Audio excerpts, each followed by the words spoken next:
just for the first Riftbound regional.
Hello. What's up, everybody? Welcome to the channel. My name's Alckemy. We have a lot of stuff to do today. I say that, we really don't, but I've just been like hammering bass design as of late and really going back to the beginning on a lot of stuff and going through all of my resources and just having some fun. And as you can see, I've been just putting a ton of work into things, and I am delighted because I have made some huge discoveries that I've been trying to like chase for years. Very quickly, just because I don't remember which audio file it is. I've cracked 2 codes, I feel like. One is the Cohen sound base. Where is share your sounds? Like, this is something that I made last night, and by golly, if this isn't fucking exactly what we're looking for.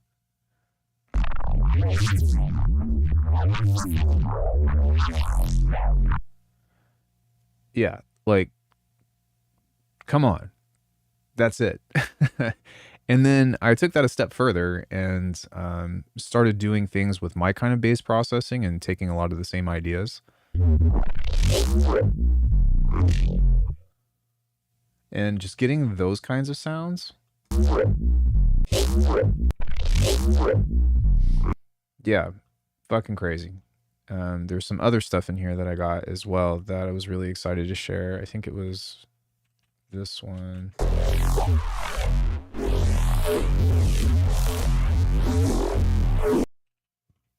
Tons of cool stuff. So that's really what I've been practicing as of late. And unfortunately, like we had talked about from before, there's just some shit that you can't get from resampling.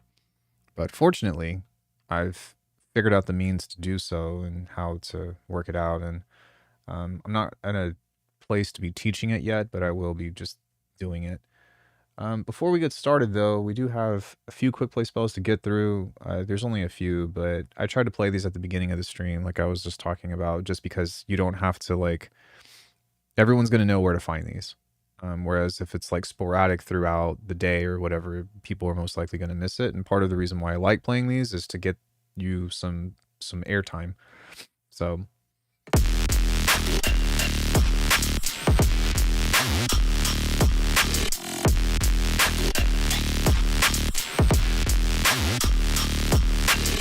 desperately needs a vocal or like a or you know hurry or something like that. That's a cool idea though. I like the percussion.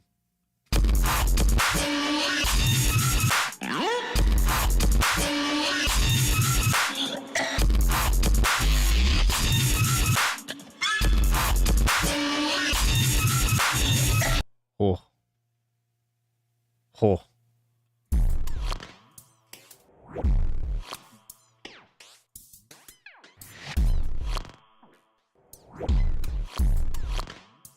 Okay.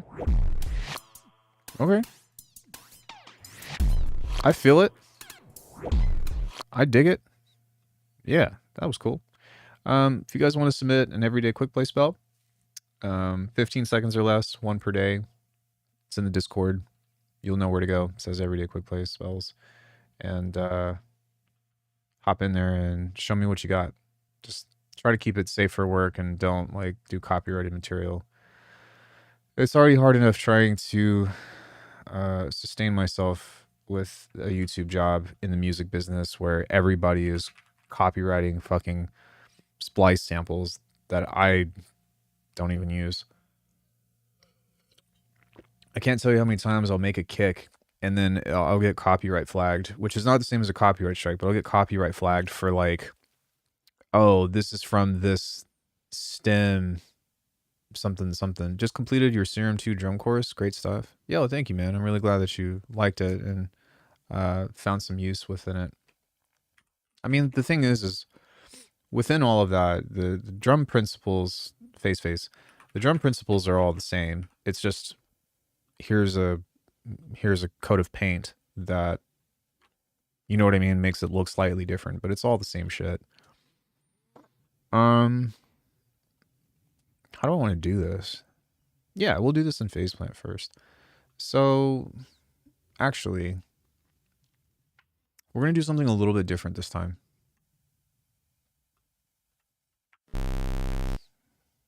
Yeah. So I think this time I'm going to build a whomper, for whatever that means, because I haven't made one of these in a really long time. So we're going to send this through a filter here and just give it some very basic movement, like an air. And set this to 2.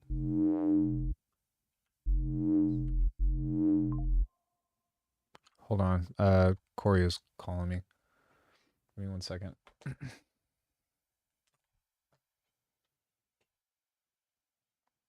Hello?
Sorry.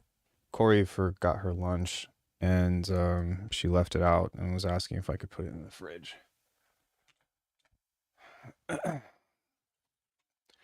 Sorry about that. Okay. What were we doing? Losing my mind?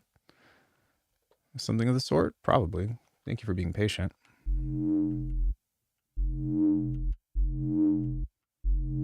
We just wanted to like kiss it. Just barely, just a little bit. I'm going to send this through a filter here and make these two interact with each other. Could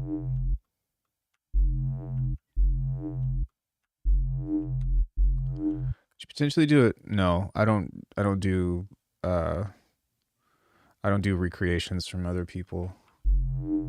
I'm not that kind of YouTuber. I'm sorry. I do my own thing. I have my own sound.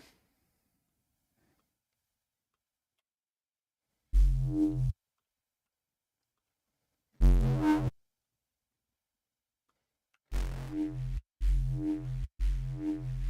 think I'm going to put the shaper table after this.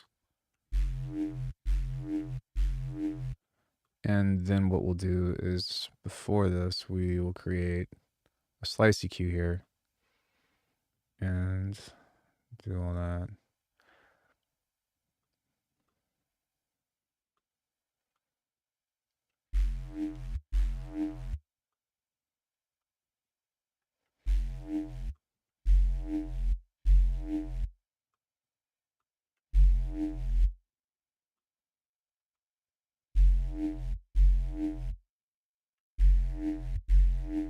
Yeah, I think like my days of doing sound recreations and all that stuff are way over.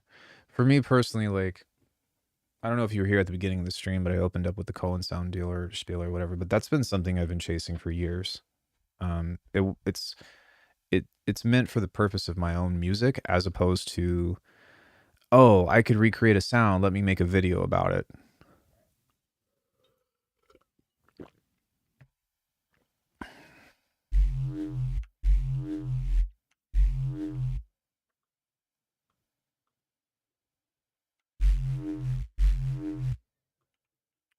And yeah, it's hard. Like that's such a hard expectation to like live up to when people just expect you to be able to just like recreate anything. And I think it also gives other people a false sense of reality where it's like, yo, I can't tell you how many people I've taught that are like, man, I just want to be able to like hear a sound in my head or like hear a sound that I hear in a song and then recreate it. And like I've got this whole like descent video over that of how it's just not really a thing.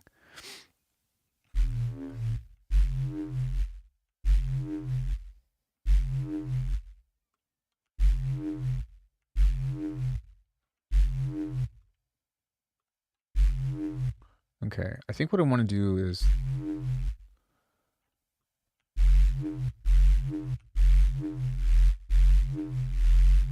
yeah, we need this to be like more more metal.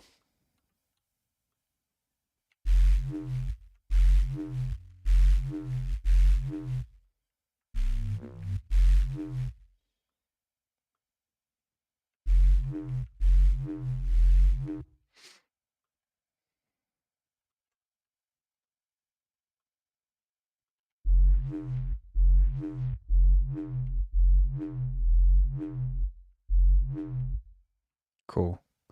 Okay, so starting from here,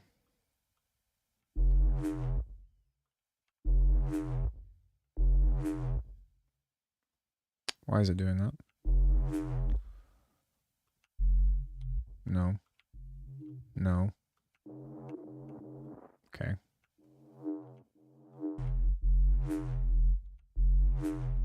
We're gonna have to bring up some of the fuck just happened? I have to bring up some of the mid-highs on this.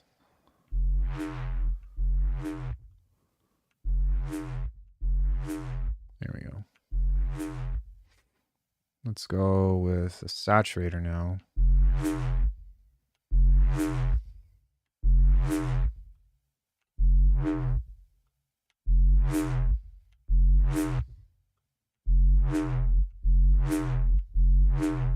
We're just playing with this top end right here to try to get this to not be so dingy when you hear the noise.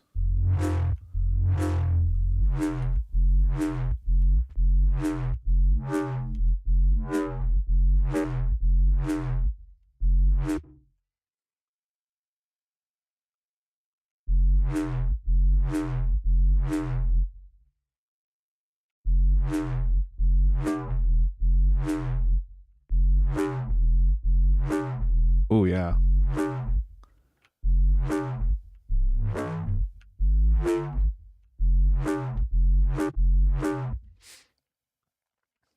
Cool. We're gonna make this really slow. Bring this back here.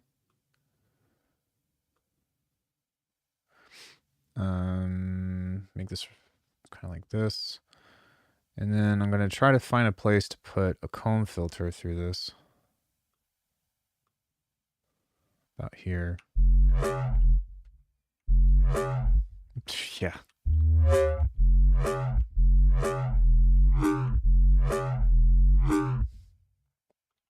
And then to balance the sound out, you can hear that there's a lot of low and rumble. I think it's actually from this.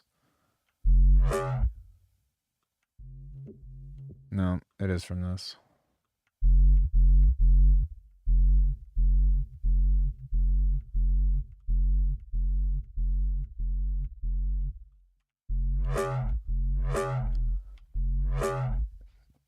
Which I know that, like, turning the bass down, crazy, but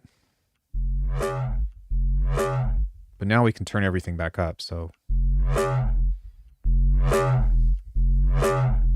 Yeah, that's fucking awesome. I still want to balance that out, though.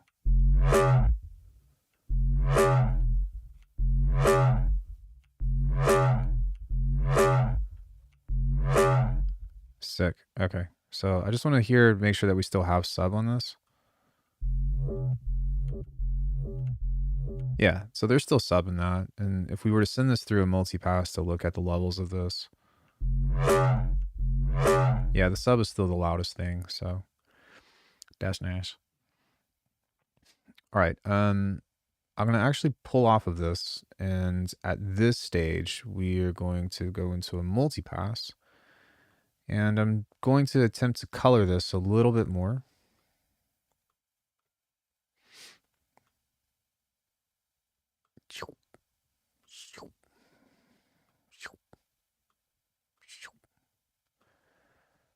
And just give this some interesting, weird stuff to be manipulated by. Notches galore, so to speak. Yeah, we can make the movement independent. It'll be fine.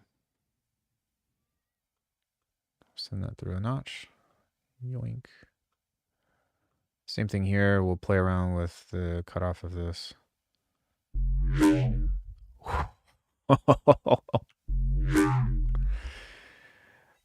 Fuck.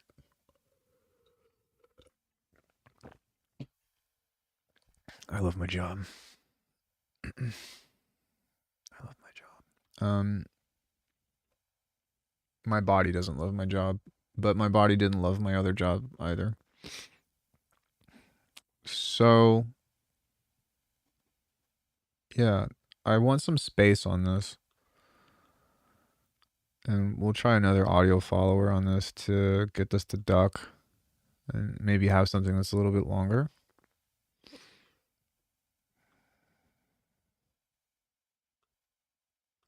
Bloop. Turn that up.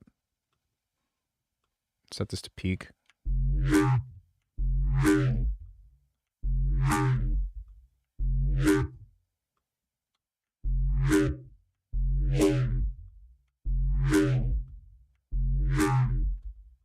Nice. Saturator. Too much.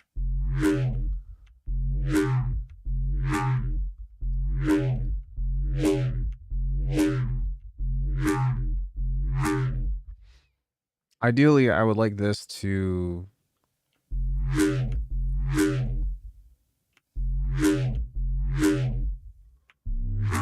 Yeah, it's fine.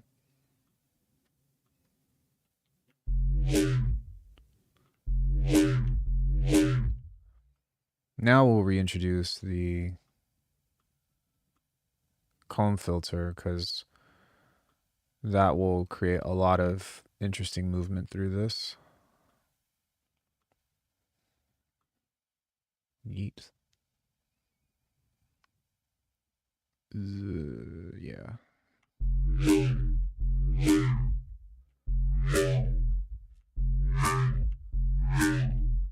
Yeah, man, just cool fucking bass sounds. And so within this, we're going to create this one more time and see if we can make this a little bit more accented. Just picking some sweeps and boosties and notches and dinkities and doodads.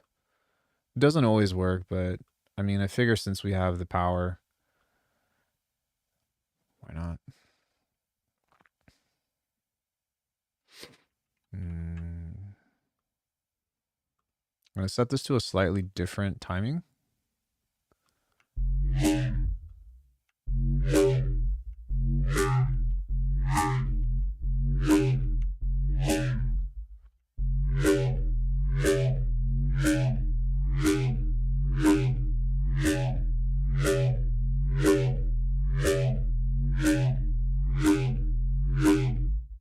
Crazy.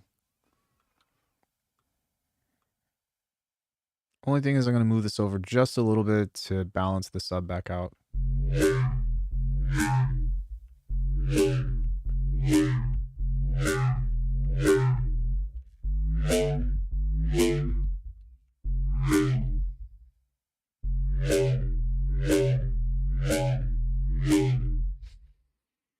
Okay, so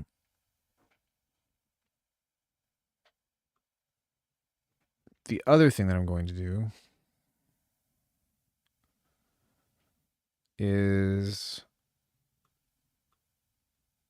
set this to 70%.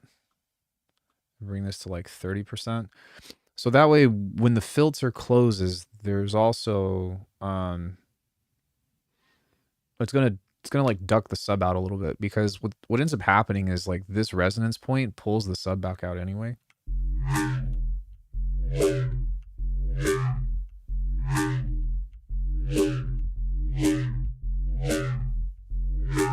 You see how much more clean that feels to me? Maybe. Kind of. Whatever. I'll talk to myself. So what we'll do now is we're just going to record like 3 to 4 bars of this.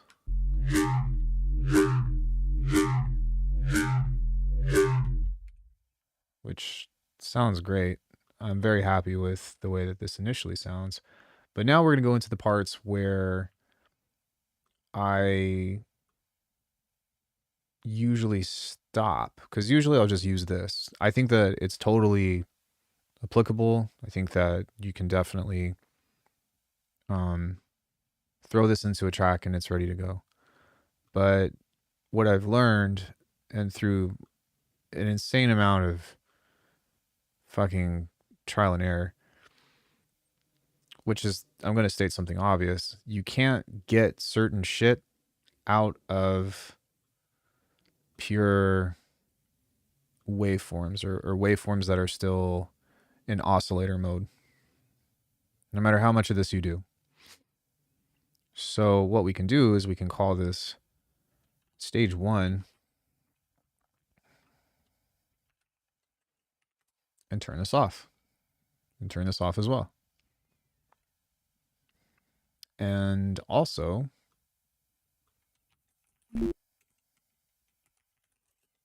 stage 1. But I don't really see a reason to like make a new patch, especially since we're trying to create a paper trail. So we can throw this in here, which, by the way, I don't even know if this is going to be cool or not, but this is like, this is what I've been doing lately.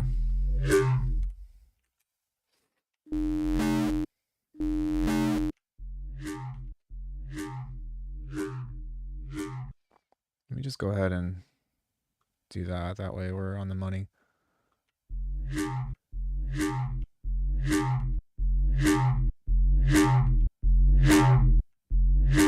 That sounds awesome already. So the cool thing is, like, if we set this to looping and you move this all the way to the right, then it's going to start. This was such a clever idea, because now we can just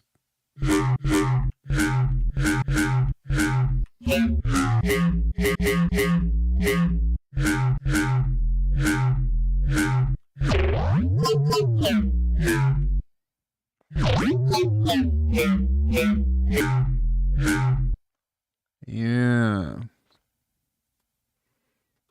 Snap heap.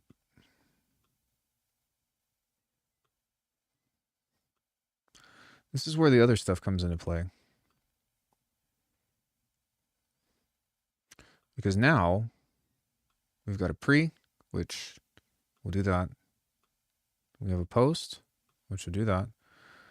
And normally what I would like to do is set this to I don't want to say macros, but the one thing that I hope that Faceplant adds at some point in time or another is this. No, not that. Sorry. Is this. It's basically an XY control for both the filter and the resonance. And doing this by hand like this is probably the best way to go. In saying that, we don't have that option, but we do have some other ways to get some interesting stuff. So what we're going to have to do is not this. I'm going to set the parameter range of this to be here, and maybe make this go up to 500 hertz. I'm going to set this to be all the way up and set this to go down to, what's the bottom here? 100 hertz. So we'll set that to be like 220. There's going to be some overlap in the middle, but it's fine. It's not that big of a deal. So we'll attach this, and we'll attach this. And we can start to play with what we do filter-wise on here. The other thing that I'm going to do is I'm just going to set a general notch to sweep everything. We're going to run this through a saturator. And grab an LFO. And this way I can just set the amount all the way up. I don't have to worry about like trying to create a parameter range, which is nice. Because within these, I can just let them do their thing, you know, kind of like this. And now within this, we can start to create different shapes and listen to this as it moves. But you're going to start to hear right as we start doing this that it's going to get really fucking interesting. Assuming I do it correctly.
Oh God. And so the key to this is to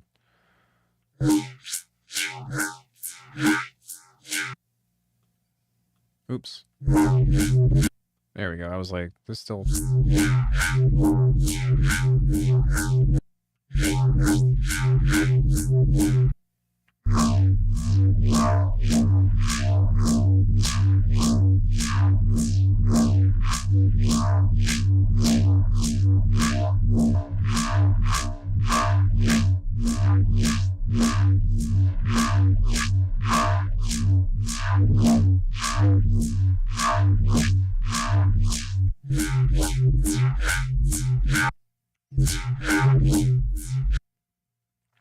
cool. So,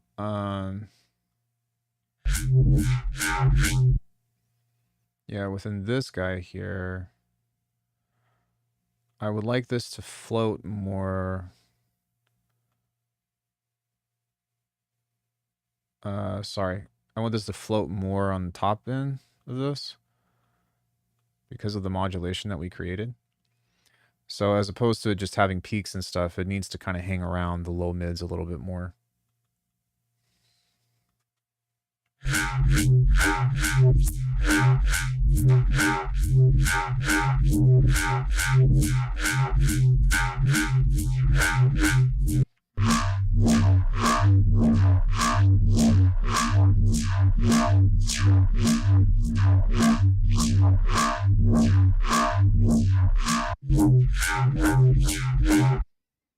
Dope.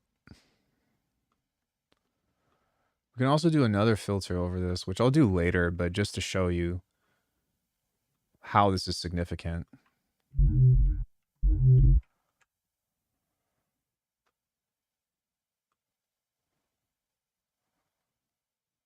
So, these go up all the way.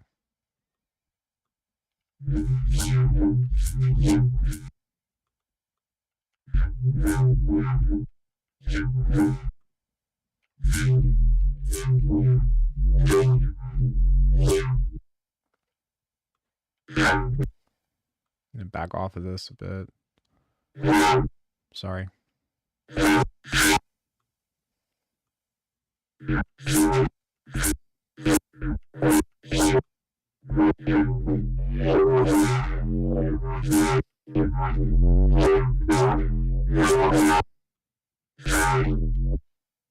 What does that sound? Is it coming from the high end? Yeah.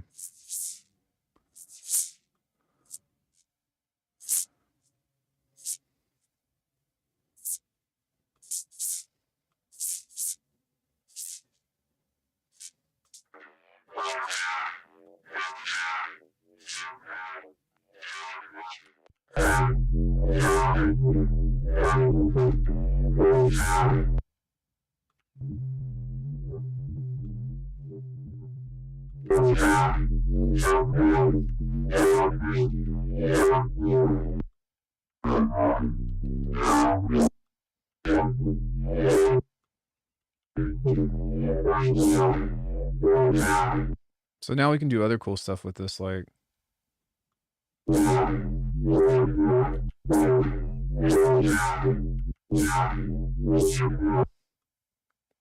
you can try a phaser.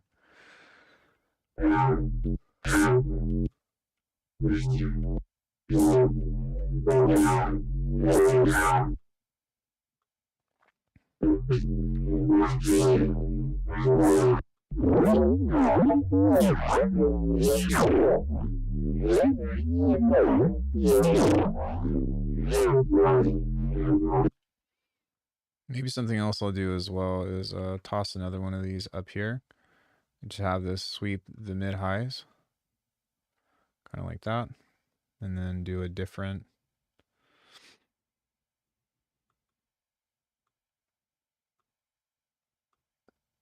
thing, kind of like that.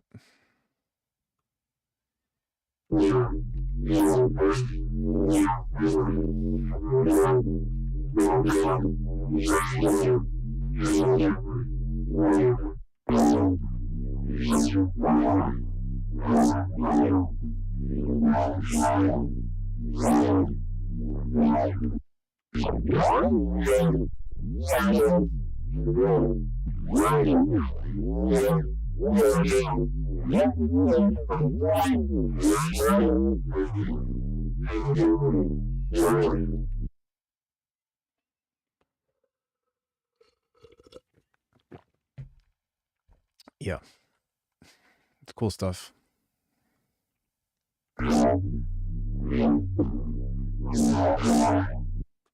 So something else that we can do to help bring back a little bit more is just a little bit of ring mod on here.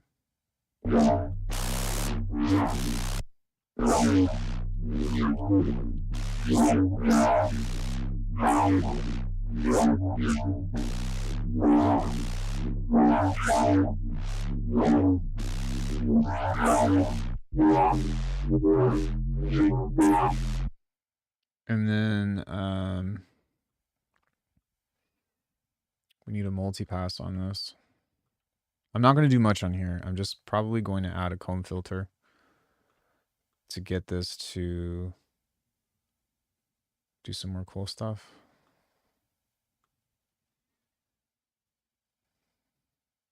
It's a bit much. Slow it down.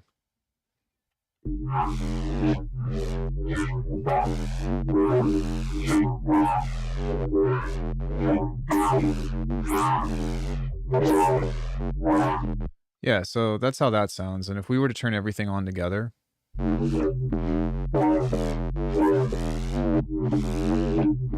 it's not the same. You can't get the same kind of interesting stuff out of this. So we'll call this stage 2.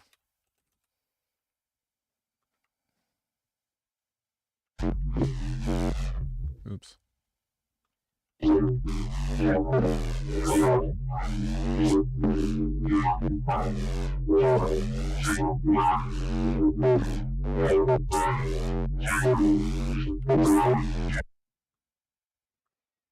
record that in. Go here. Turn this off. Duplicate this. Call this stage 2. And call this stage 3. We're going to lock the root. We're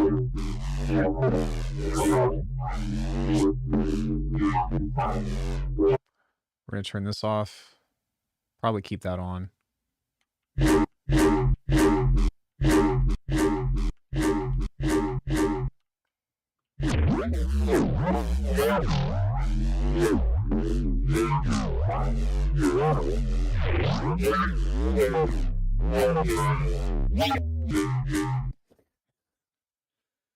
You guys, do you know how fucking long it took me to make sounds like this? Do any of you have any idea how long it took me to make shit like this? And this is it. I've fucking figured out all of the kind of shit that I wanted to learn of making like neuro bass. Actually, Nate does, because Nate was one person that I've actually known since 2013 that I used to stay up all fucking night sending this guy messages about how did you make this bass? How did you do this? How did you do this? Because he actually figured this shit out like a long time ago, but I didn't understand the tools back then. He was also in FL Studio at the time. And like I think that you were doing like stuff with like pitch grain with like a U-He device or something like that, and I just didn't fucking understand what was happening. But this when it comes into just manipulation and all of that other stuff. And the other thing too is like you can take this even a step further and go into a stage 3 if you wanted to. But yeah, like fuck. This took forever. I feel like a decade. More than a decade.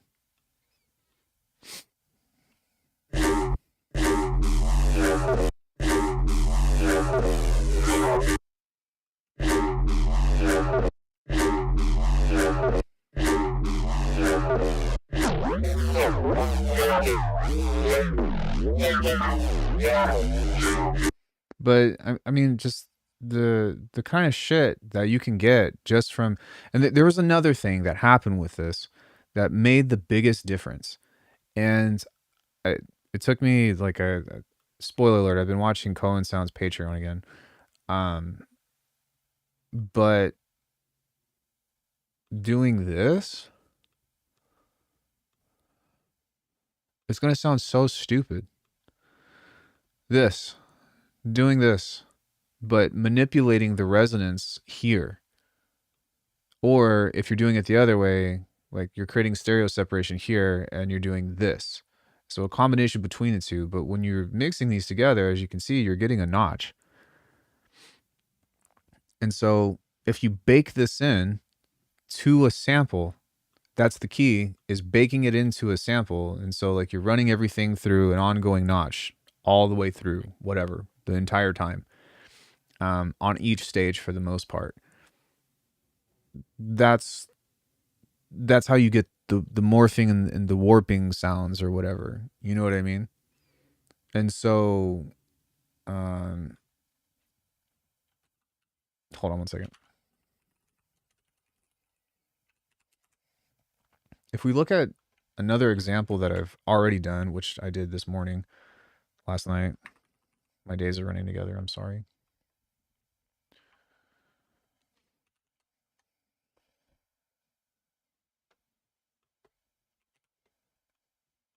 Maybe. Sorry, didn't mean the thought to come to a screeching halt. I'm just waiting for phase plants to load. I'm probably gearing towards 2,000 patches by now. I think it's... No, it's not this one. Combine concept. Fuck. God damn it. I'm just gonna go to the other project. Because I don't remember what I called it. Or rather, I'm sorry I'm sounding like a psycho. I just need to figure out what patch it is or what the name of the patch is. Phase plant. Angie. It's one of these two. It's either Angie or combined concept. So I'm going to try the combined concept one first.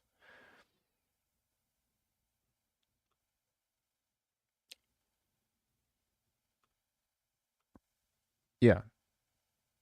Yeah. So looking at this here,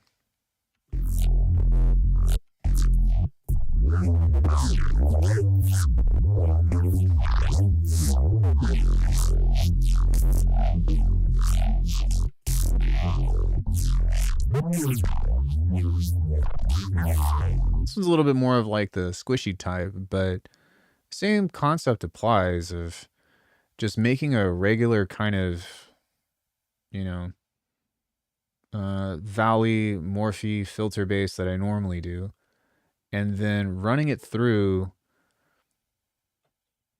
this again, and having this go on. This time I'm only pretty much like moving the resonance of this.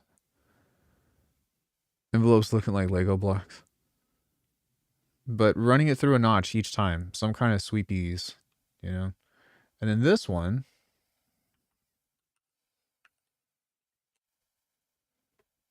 I think it's Angie.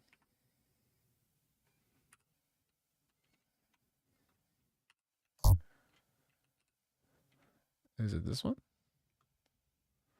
No. It's this one. Angie resample. This is the final version of what we have, but if you look at this, first stage is this. Just that? Yes. So it's just this, with this, with this, with this, with this, and that. This is off. This is on.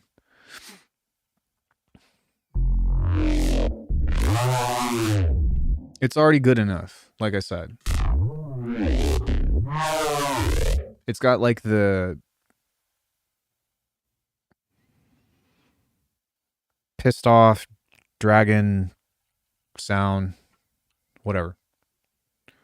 So you turn all this off. And you resample it into this guy. It goes in through another stage of depression. I mean, another stage of resampling. And having this work on this now, 2 notches going into saturator. There's like no effects that are going on here anyway, but you start to hear that kind of shit.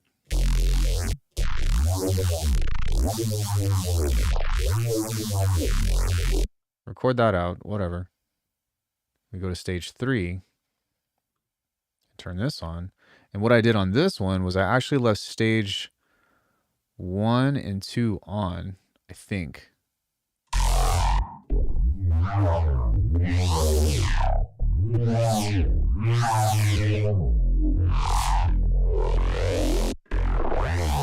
Yeah. Or maybe I turned them all on. I don't remember. Did I turn all of this on? Maybe I did this. I remember stage 2 was off, but...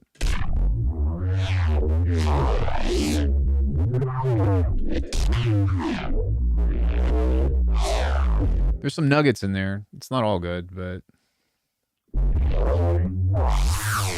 One of the major things that I learned, though, is baking flangers into the sample on top of your Reese's or whatever. Because if you do that and you have the tearing sound, like the, whatever, whenever the filter hits that mid section and you have the resonances that move with it, it opens it up and creates the crackling that has that really cool high fidelity texture. So, yeah. I've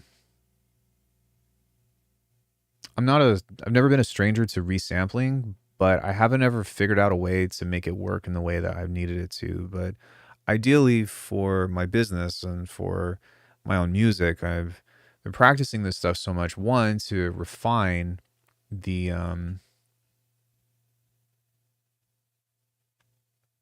process and try to come up with a system that gets us from making sounds like this into music. But two, my exploration aspect of this has been about seeing if there was a way that I could do it without resampling. And unfortunately, no.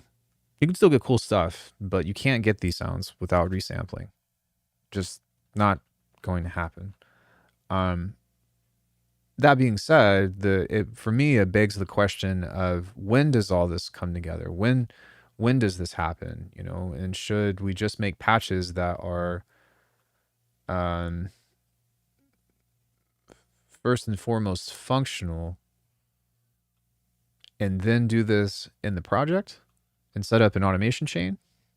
Or should it be something to where we've already got cool sounds to work with and then you throw that in? One other thing that I wanted to show you is I also have done this with Polymer.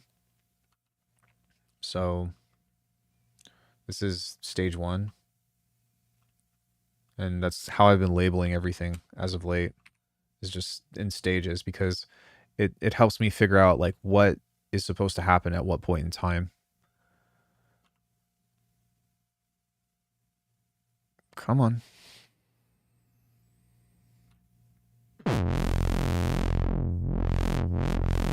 So nothing crazy here.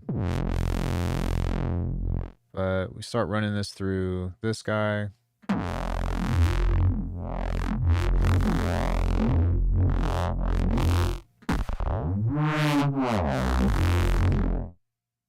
Then we've got a frequency split here. Another EQ that we run it through. Low pass filter, I think. Notch, forgive me. Then a low pass filter.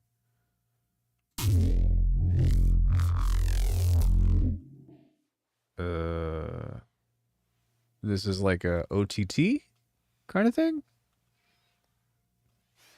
Another OTT type of thing.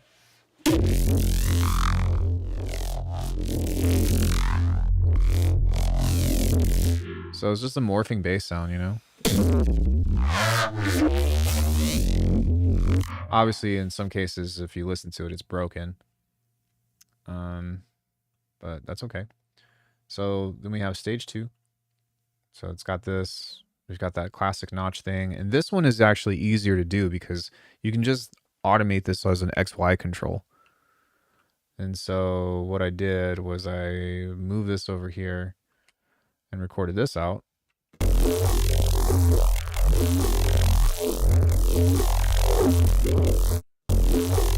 Got some really cool movement over that. Pretty sure that's what this is. Yeah.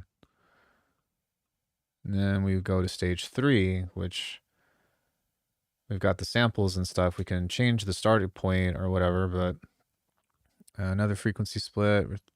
I was demoing the difference between a flanger and a comb. I think that combs sound much better, personally, at least as far as the tools that I use.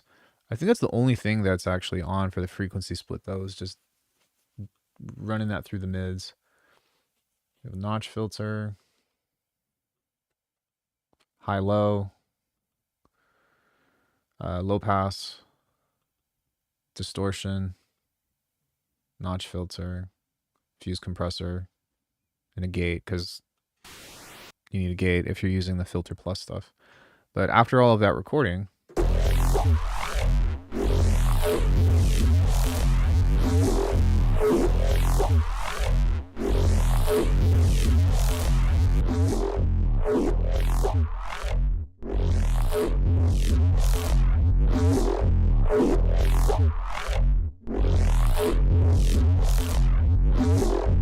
there's some nuggets in there, man. Just that really cool, like, I think angst is the word that I'm looking for whenever it comes into doing all of this. But yeah, that's what I've been losing sleep over lately. And so far, none of this matters because making cool sounds is only as cool as the tracks that you put together with it. But yeah, I think that I've just been trying to figure out how to take my production to the next level and figure out how to refine the skills that I've already accumulated and look at it through a fresh perspective. And so to that, I would say if you all don't subscribe to Cohen Sounds Patreon and you want like the source, that would be a fantastic thing. I already knew how to make bass coming into it, but there were a few things along the way that I saw within some of the videos. I haven't gone through them all yet that I was like, oh, wait, I kind of do that, but I never thought to do it that way. And I feel like the reason why that's so important is because with bass design, the difference between it sounding really fucking awesome and it sounding like really cheesy is some marginal adjustment of it's a little too distorted at this stage. It's, you know what I mean? You didn't quite sweep the frequencies when the notch was hitting, you know, it instead of doing it in this upper region, you were supposed to only sweep from like 100 to 300 hertz or, you know, something fucking insane like that, that really shouldn't matter, but makes all the biggest difference in the world. And it's just interesting, you know, really interesting. I don't know. I personally just, I love bass design because it's the most, if you can make this, you can make anything. You know, this literally combines like everything about sound design. Um,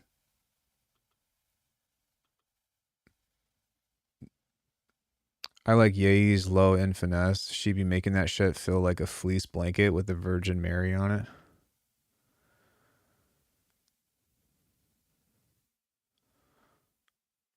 Bro, what? It's too early for that. What? Is that like, is she a producer?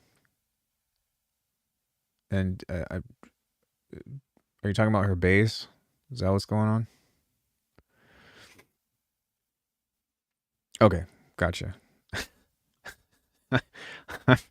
Look, man, you need to write those bars down and save them for your tracks, dude, because they're falling on I don't want to say deaf ears, but I don't know what the equivalent would be of like reading it and not getting it, but whatever that would pertain to.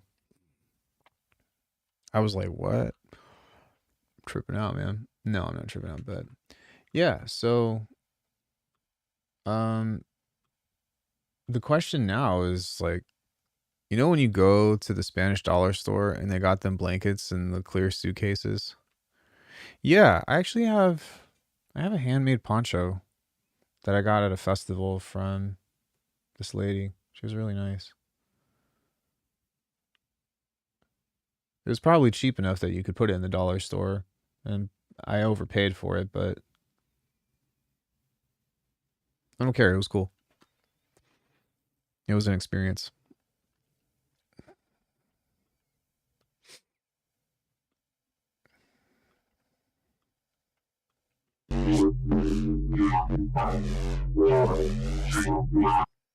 Yeah, so for the next pack, I'm thinking about just like making a bunch of these and then making a bunch of effect racks that you can just huck them into and have different stages of mangling. But I almost want to like make it in such a way that it's foolproof. And that's part of the reason why I've been designing patches like this as of late, because you can kind of see the paper trail of what everything is supposed to be, you know? And what's actually cool about this is that because it's still in modulation, excuse me, you can kind of reset the whole thing. You know, you can just swap this out for a different source sound and not have to change a whole lot of shit and just run it through the mill and maybe get in here and make adjustments to the LFOs.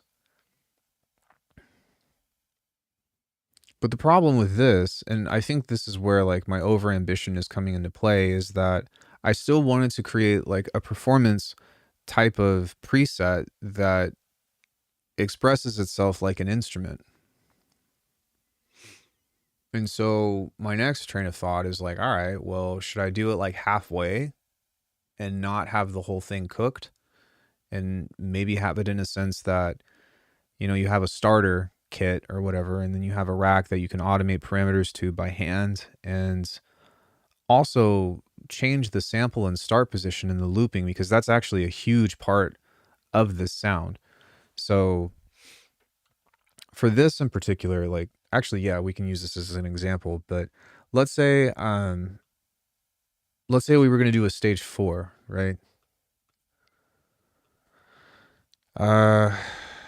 Within this, setting this to loop and moving this over here, I don't know why it works that way, but I'm so glad that it does, because when this is over here and the loop starts first, it overrides. So now, as opposed to having to like finagle with the loop starting point, you can just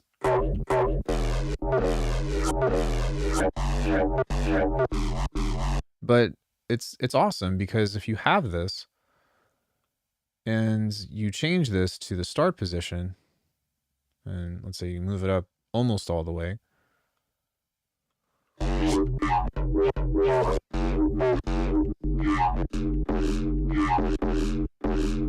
then whenever you're doing like pitching and shit, actually let me I need to use an LFO because I've only got 2 hands.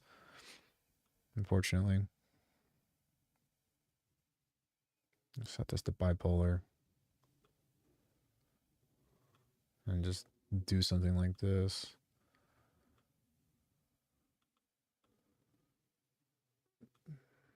Slow down there, Turbo.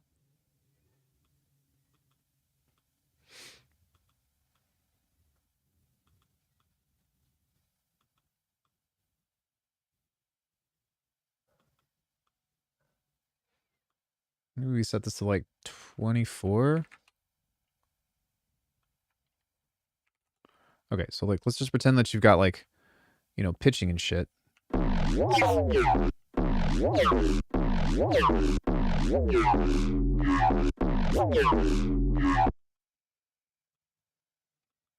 feel so dumb. I'm trying to zoom in on this. Yo, thanks for the follow, Karan. I think I said your name correctly. Forgive me if I did not.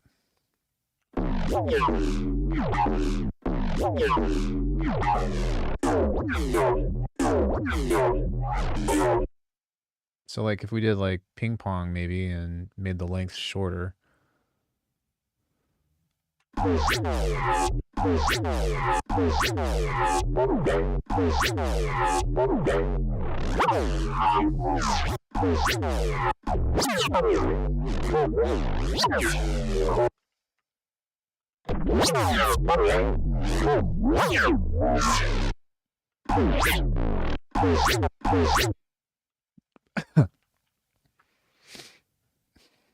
I'm sorry. I thought I was under the assumption that this was doing something. I had a point to this story. I don't remember what it is anymore. Oh, I do remember what it is. I'm just fucking crazy and sleep deprived. I've been up since 2:30 in the morning. Don't ask why. So something like this, or no, we'll do this, and then we'll go filter. Excuse me. Same deal. Maybe 2. Move this over here. We'll go all the way up to like that. Make this to like 75%. We'll do this where it will go all the way up to 20K. And we'll adjust it here as well. So now my theory is perhaps in the last stage, instead of having LFOs and shit do this, you can build a precision of assigning these to macros now.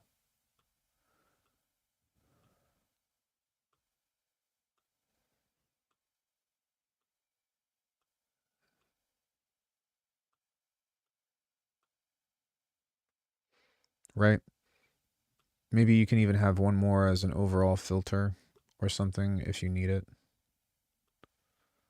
So something like this. Move this all the way up. And I think what I'll do is I'll move this up. And while this sweeps up, I'll have this sweep down.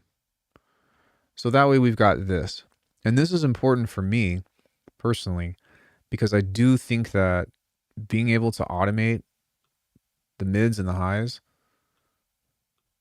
and just turn them down is a really compelling movement piece. I don't know if that made sense or not. But leave the sub. We go mid or lows and low mids. Mids and mid highs. Yoink.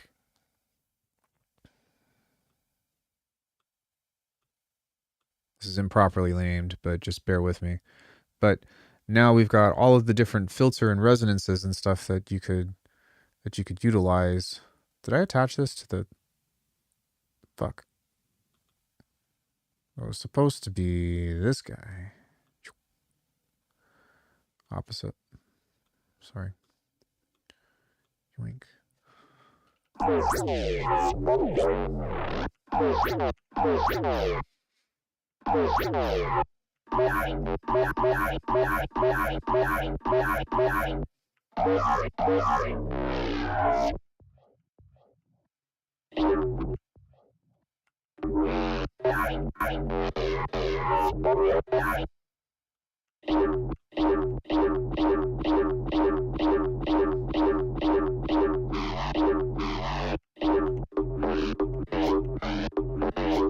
We could also do like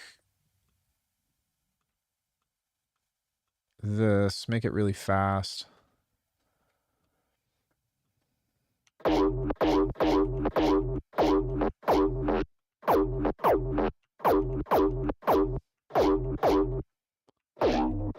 So knobs on a controller. Yeah, that's kind of the point. What I'm going to get into here in a second is more for automation, but wait, record the result with rolling sampler.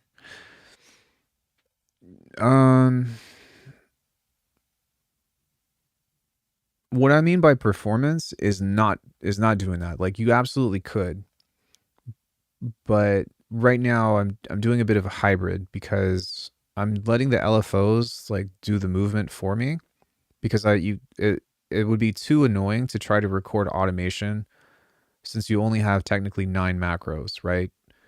Because you'd have to reassign the macros. So it makes more sense to do like the filter effects and all that other shit with LFOs with this way first.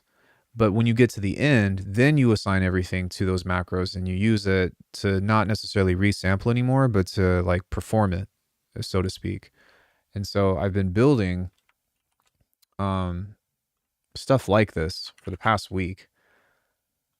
And the ones that I've done from before have not been resamples, which you still get really cool sounds through this. Let me just type in automation. Automation practice 2. So this, for example, is something that is on the right track. Because if you listen to this, you got the comb filter, you've got a neuro rack 2, you got a low pass, you've got like a space laces blast, then you've got some separation, and then you've got completely reducing the mids, and then the highs. So this is solid for sure. This is something that is like a full instrument. I've already like done a mock-up track or something with this. But the problem, not the problem, but the thing with it is that everything is still within MIDI. And so I've been trying to think about what I can incorporate into this stage where we've already gotten to the end of the sampling piece. And so looking at what kinds of interesting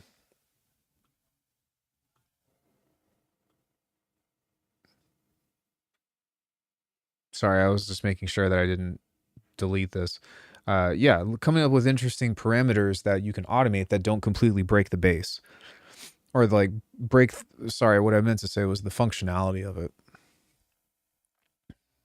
And so it went from me like making something that has all the automation parameters to showing a paper trail about how I made this with all contained within Faceplant, back to setting up the different filter controls and what have you. Circumventing back to the automation performance aspects of it. This is so over-engineered. But like I said, it's really interesting.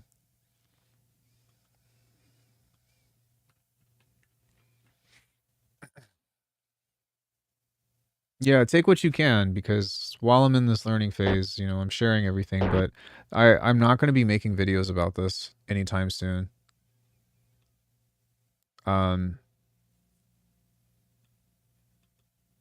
There's still so much more for me to figure out.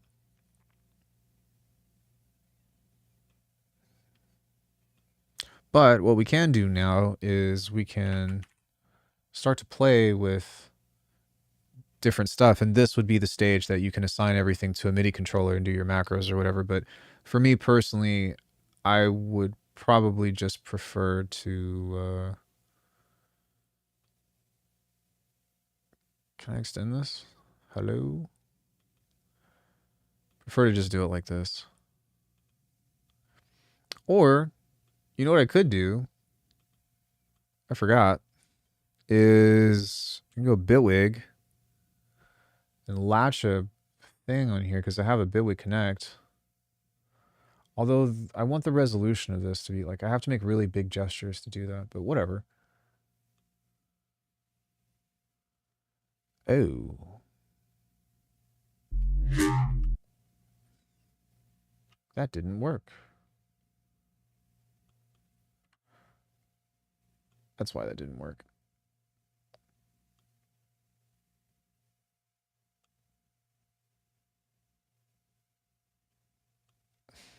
Wait.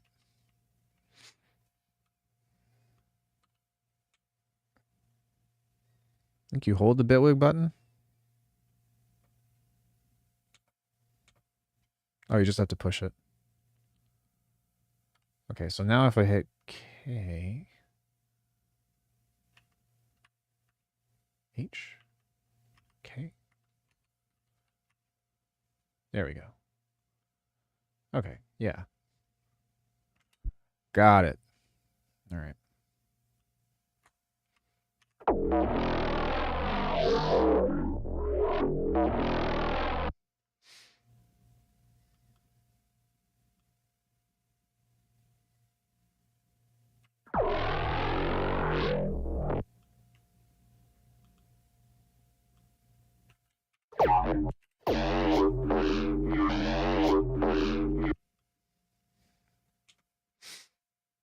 So now I can hit K again and Bitwig just crashed on me. Motherfucker.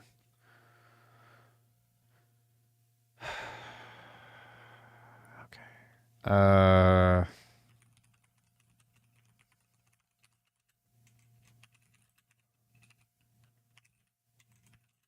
Bitwig Connect. Thankfully, this does a really good job at project recovery. Except it doesn't. Fuck. All right, might as well start over. But anyways, that's the idea of where I'm at right now. I'm just trying to create that kind of shit.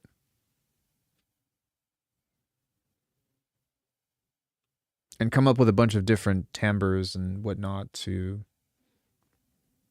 get to that. I think that this stuff is really good for drum and bass. Halftime is kind of an interesting thing because like it's halftime has evolved into like way more simple sound design. I feel like, but even still, it's interesting to think about coming up with cool phrases or like lay down a bass line that's got a nice mix of in between. Sorry. Yeah, I don't know. Thoughts, questions, comments? Chat's very quiet today. Why are you so quiet? Oh my god. Stop fucking lying.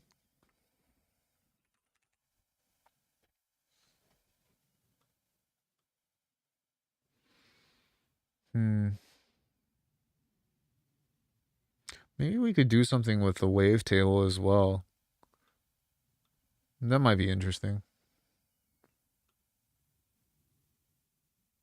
To dress up reggae hip hop grooves. I mean, if you haven't seen it, like, and I would also say to even get to the part that I'm at, I would recommend just looking at, excuse me, my comprehensive guide to neurobase stuff. Because if you can at least get to...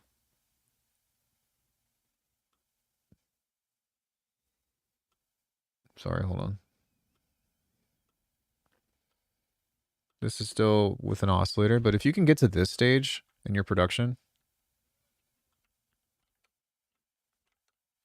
maybe. Bro.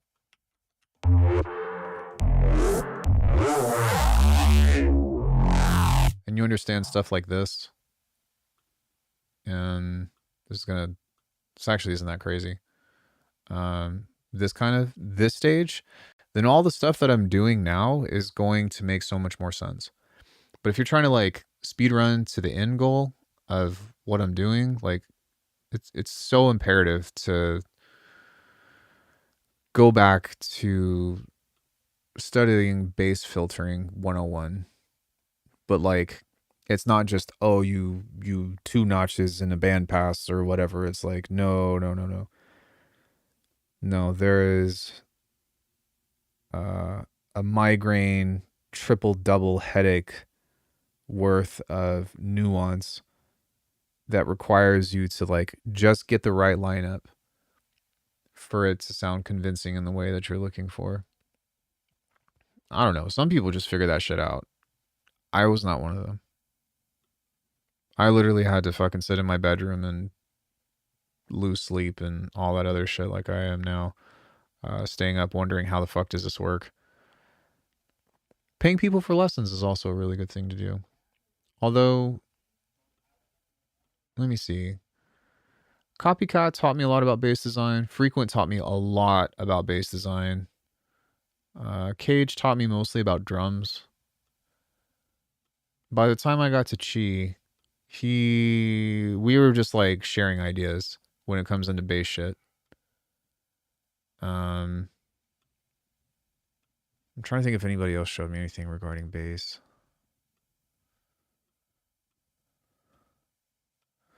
There was this disprove video on sample gening.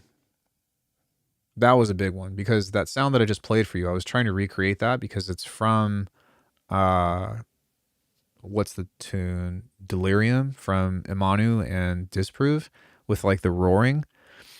And he did it in Ableton, but I was able to look at what he was doing and like saw a couple of really neat tricks. And that opened a lot of doors for like the vocal side of stuff.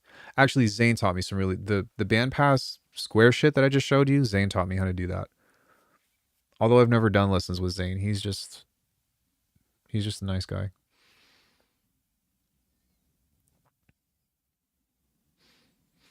Yeah. I guess what I was trying to get at was just giving a sense of direction of like how to get from one stage to the next, because that's what I did is I tried to just be like, well, what are the shortcuts?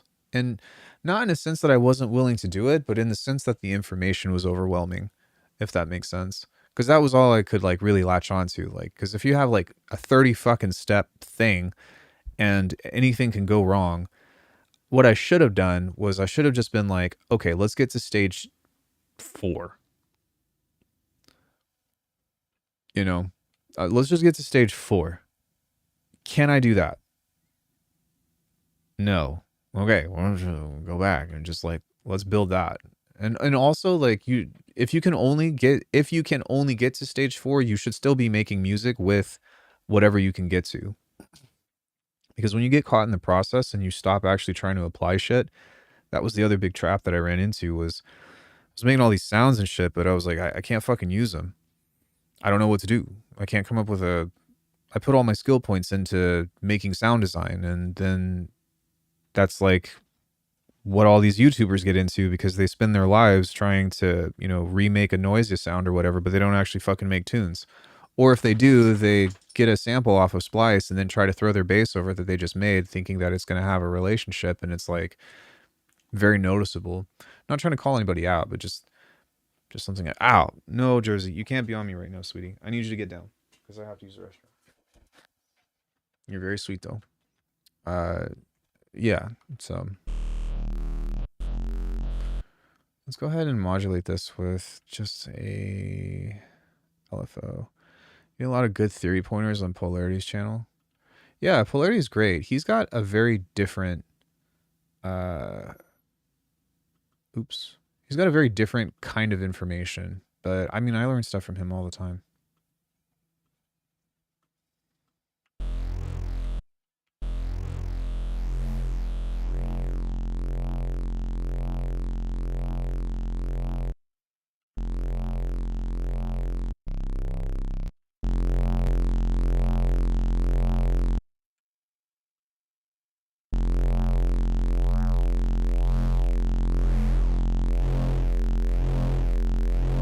That's interesting.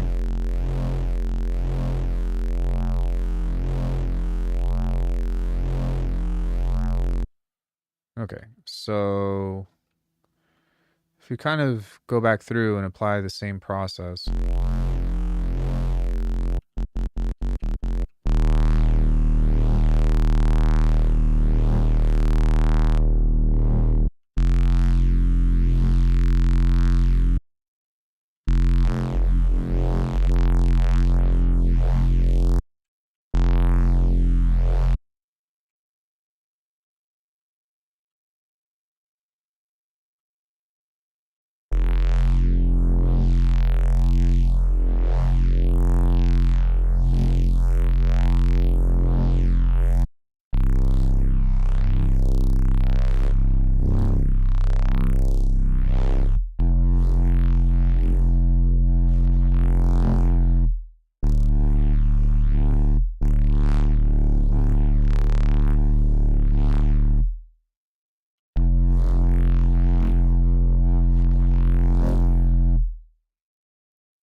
I'm going to back up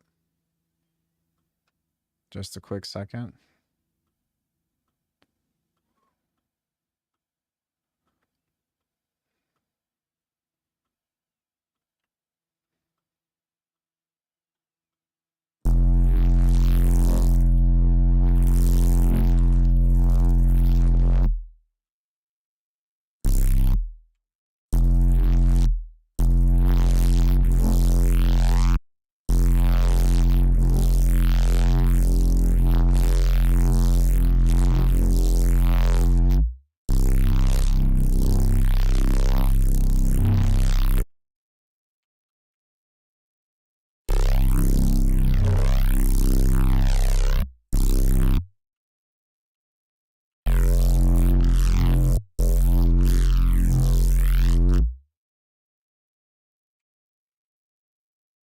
Mm-hmm.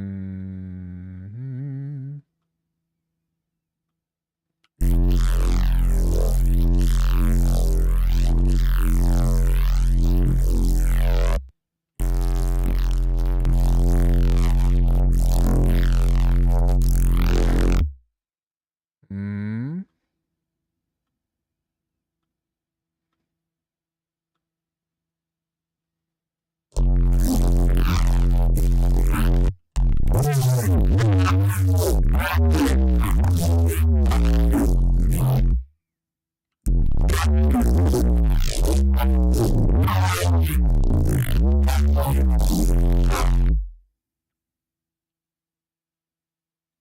Okay.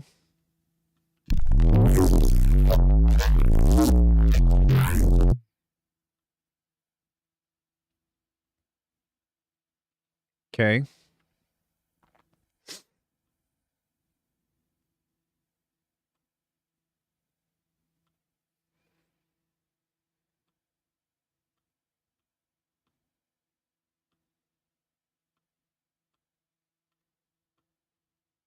Maybe a different one. Sure.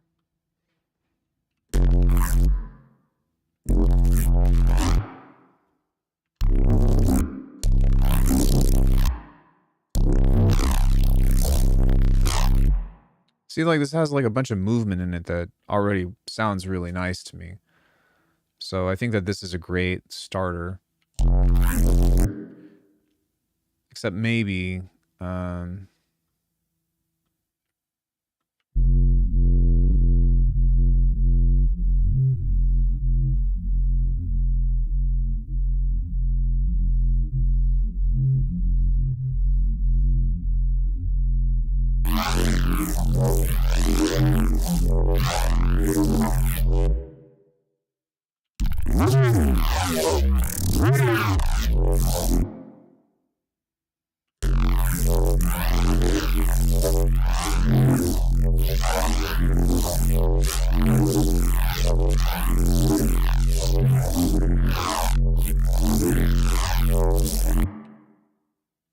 Cool, we can just take that herdunka-chunk there.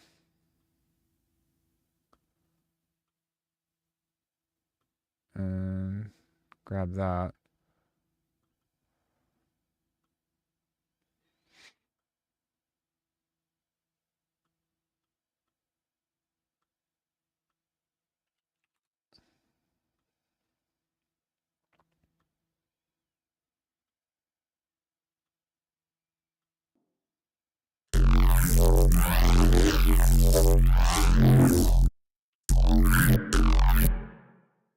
Turn this off.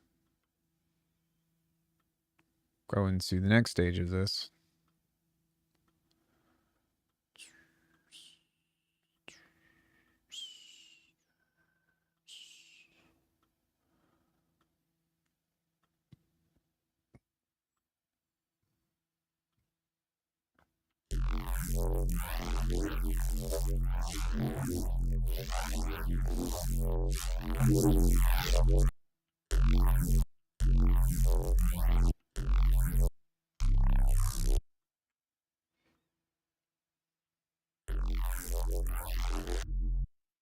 I wish that you could grab this.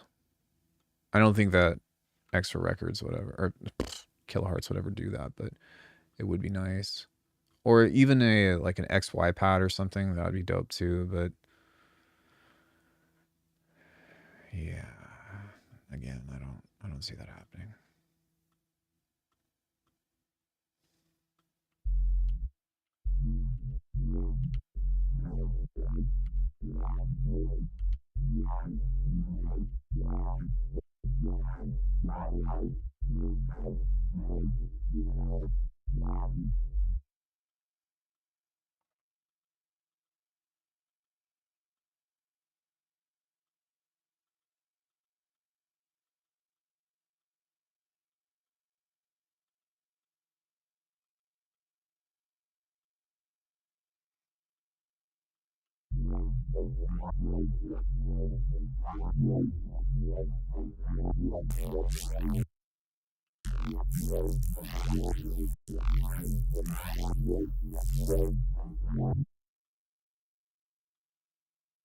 It's dope.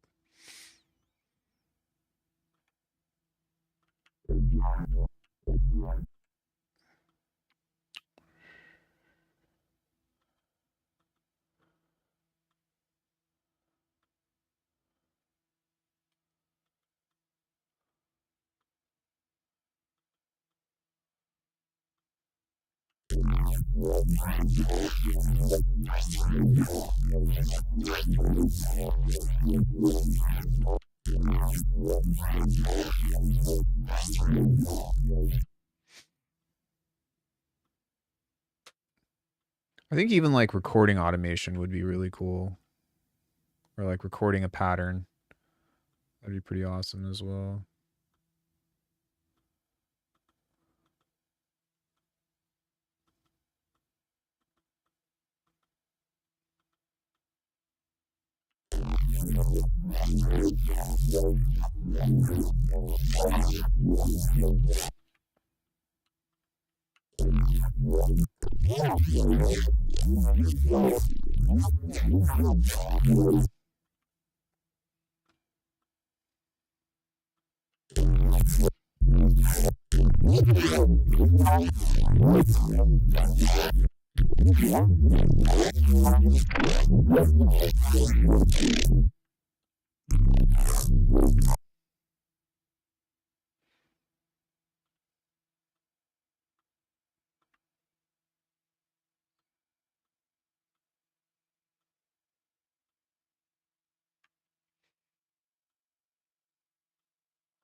Sorry I'm not speaking much.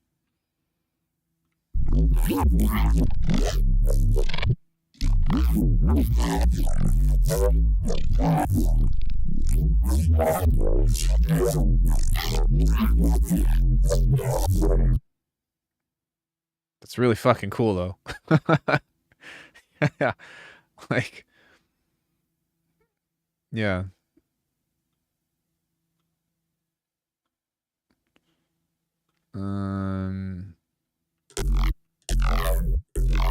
Okay, sorry, I was a little scared about what that was going to do. A little too high heavy, but other than that, it's pretty okay.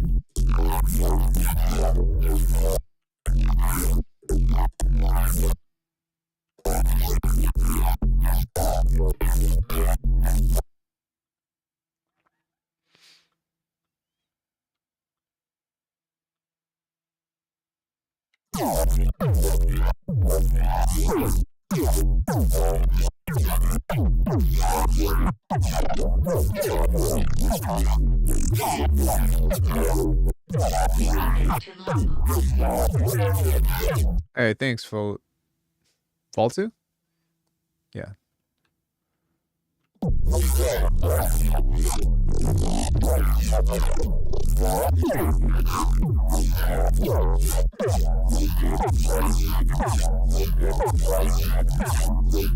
Oops.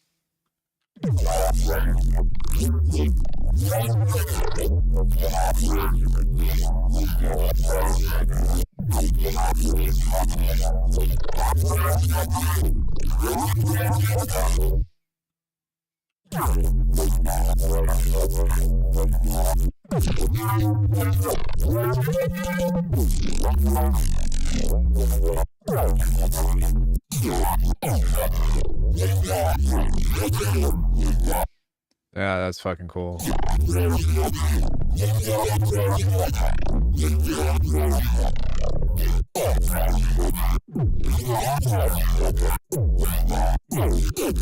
So I think what I would do here is just play with different placements of this. And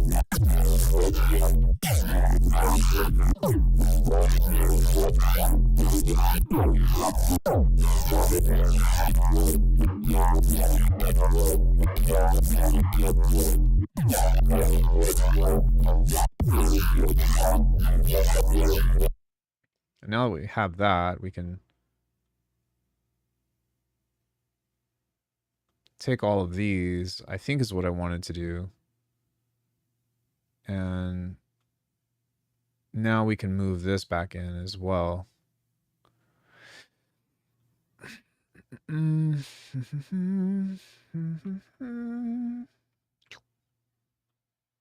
lock that in.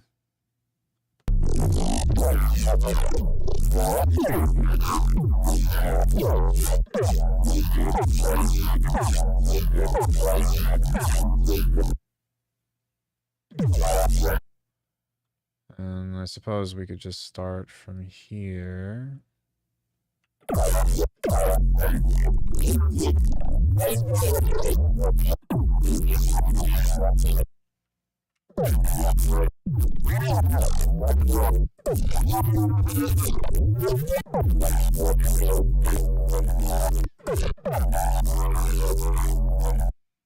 Sorry, just playing with different shit now and being like, okay, well, we can combine this.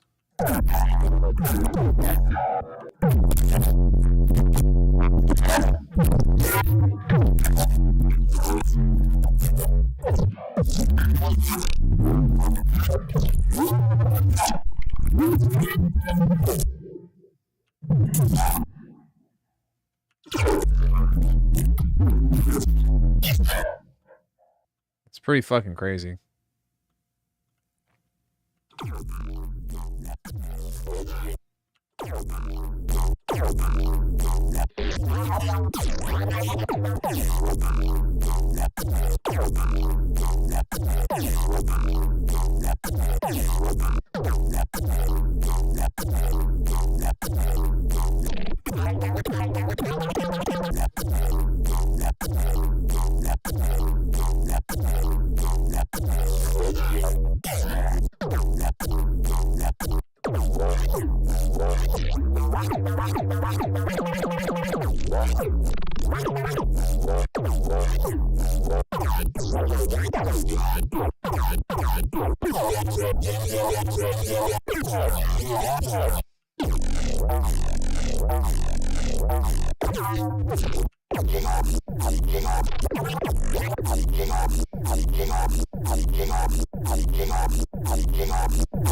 my god.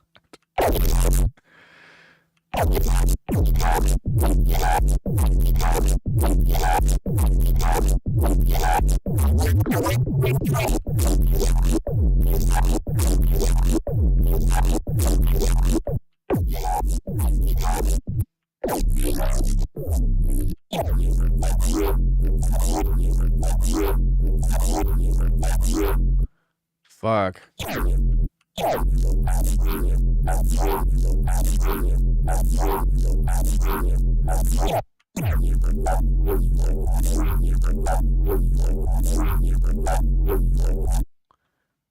Just like those cool little sounds in there, you know, like the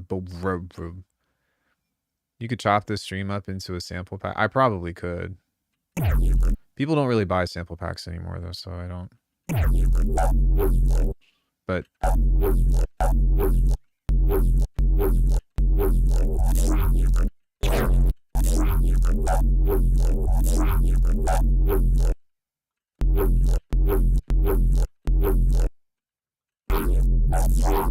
so yeah, I mean the method is foolproof because you can do it with wavetables, you can do it with Reese's, you can do it with square waves. It's kind of up to you with how you want to do it, but the name of the game is filters, saturator at the ends, and do it in stages. And yeah, man. I think my thing now though is the hardest part, which is okay, how do I want to go about using this to write? And the reason why this whole thing started, outside of me wanting to just get better at bass design, was wanting to find a workflow that I could just be like, let me get some drums, let me throw a beat on, and then let me just like start twisting knobs on a patch and start having fun with that. And I suppose I could, but I also don't want it to be super cheesy. Because typically in the past, what I would do is I would just make a fat main bass sound. And then any cool neuro shit, I would just use as fills. But I don't know, lately I've been wanting to be like, all right, well, I really want my tracks to be about the bass. And so how can I, you know, make patches that start to become more of an instrument as opposed to, you know, just a single phrase or a single thing. So that's kind of where this whole exploration thing has been lately. And it has been super interesting to do. I just don't really know uh, what I want to hold on to from all of the discoveries I've made as of late. It is really fun to just fucking hit F though and just.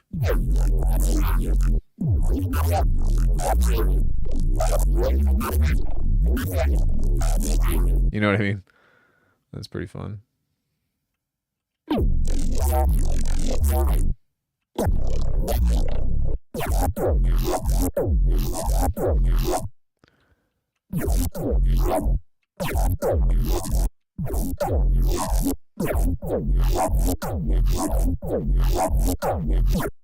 Man, all of that's cool. Finding a way to play a melody within the neurobase that translates to the tune you're working on. Not even just the melody, but just the evolving call and response, you know. I'm totally fine with just hitting F and like coming up with whatever, but I think that I'm trying to like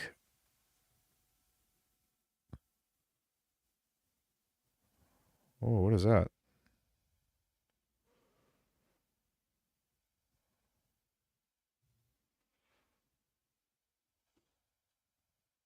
Oh, sorry, there's like a bump on my arm. I was like, oh, the fuck is that?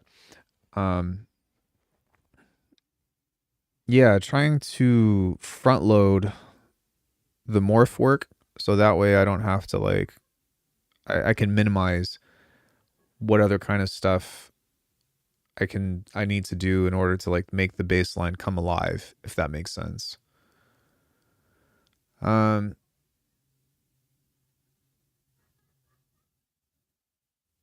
I think I'm close. Because if you listen to like some of the stuff that I've written, some of the heavier stuff that I've written in the past, like Identity Crisis is a great example. This is the main base of this is just a sub or like just a fat sound.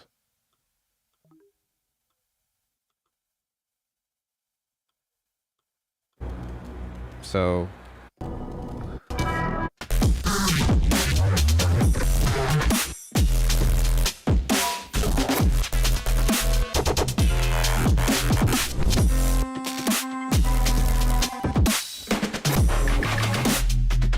yeah, like all of that stuff are all individual sounds that I just designed.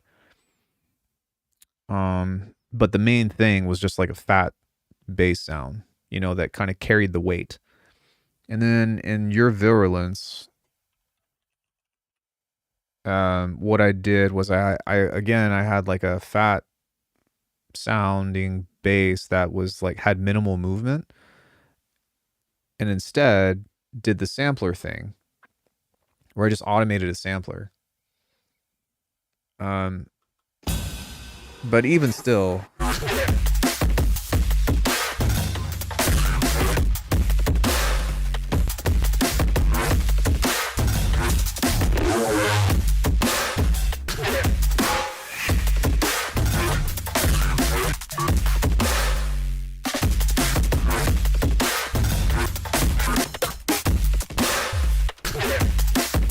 and then I think the second half of it was I just found like a sample, or like I found a piece through that sampled chunk and then just repeated it for that.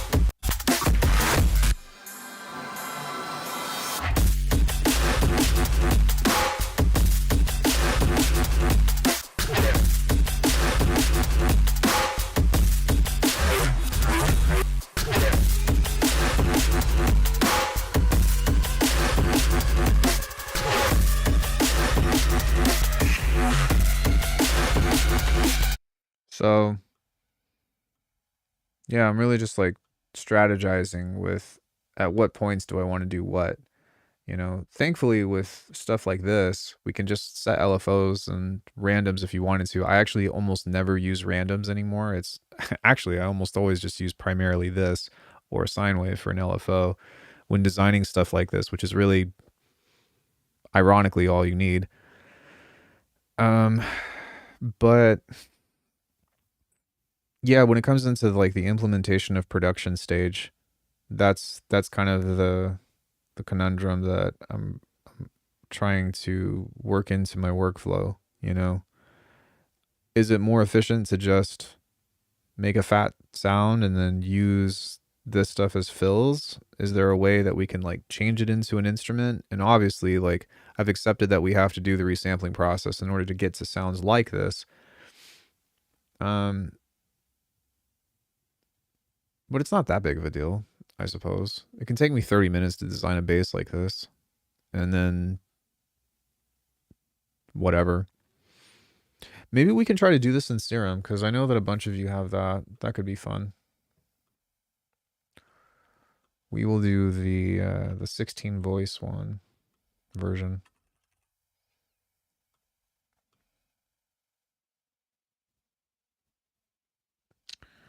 You know, with that other patch that we did, the one with the square wave, if we had everything on and we had a toggle between the sampler and stage 1, that would be pretty cool too, because then we have a concrete phrase that we can work into that and then toggle the sampler off along with the starting positions and all of that. Yeah, this is interesting. We're unfolding quite a lot of stuff. I just pulled up phase plan again. I'm sorry. I meant to pull up Serum.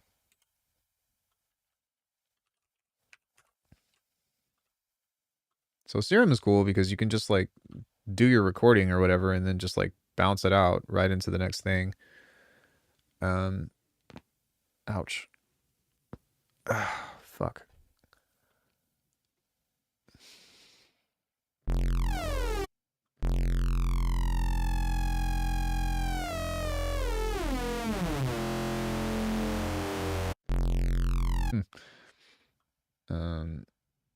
Width to 0, stack.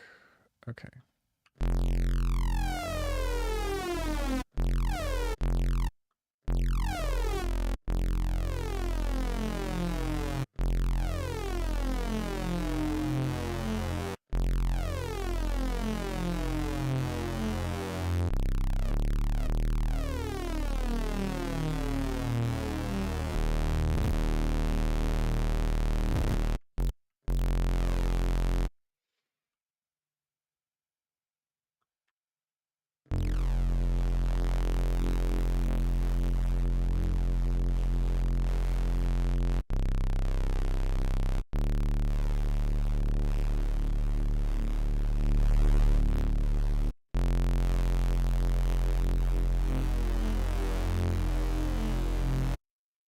Is there a double notch on here, I think?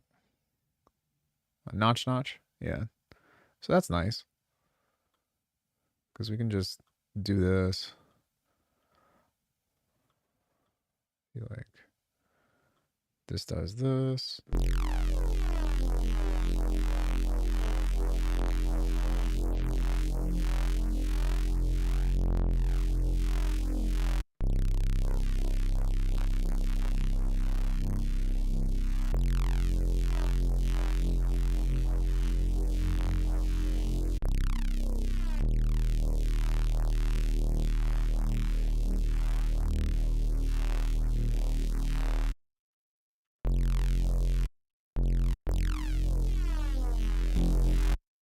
Stack the overdrive on this.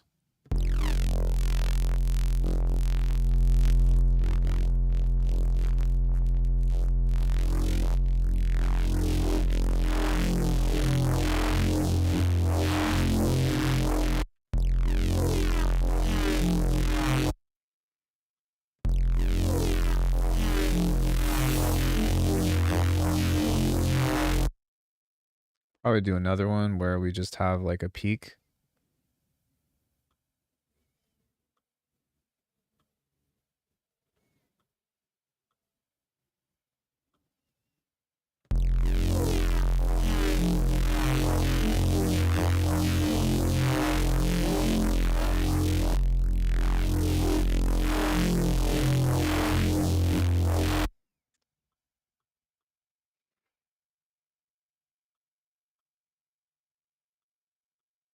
That could be helpful.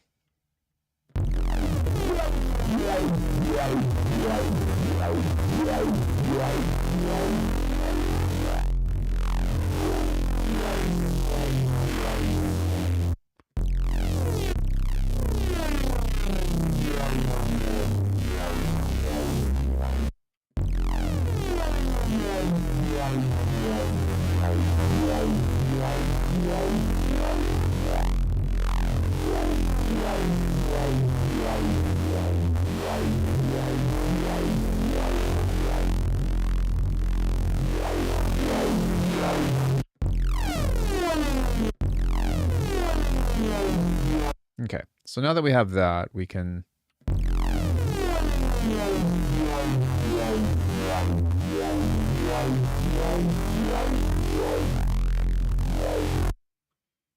do that. Wait.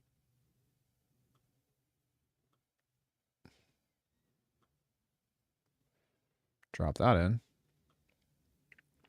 Turn that off.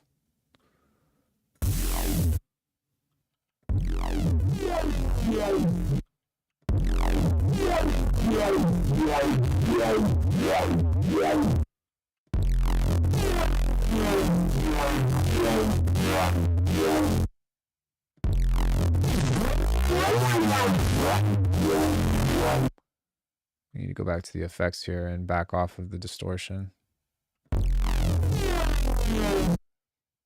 Go into a low high. Filter. Oh, sick. You can do it like that. It might even benefit us to be able to just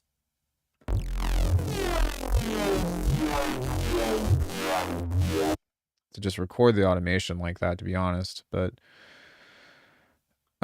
is there an XY control on here?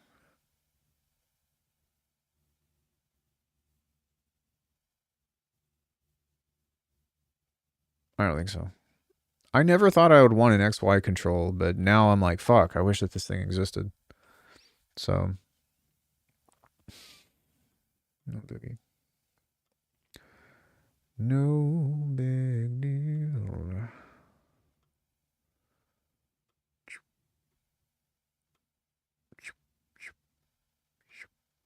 You just change the LFOs now. Oh no, we cannot. Cannot change LFO 1 and 2, but we can manipulate 1 and 3, or 3, 4, etc. etc.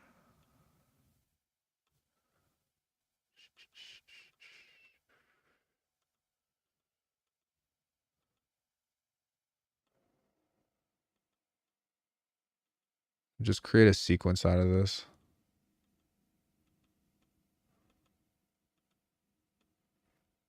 Same thing here.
Mhm.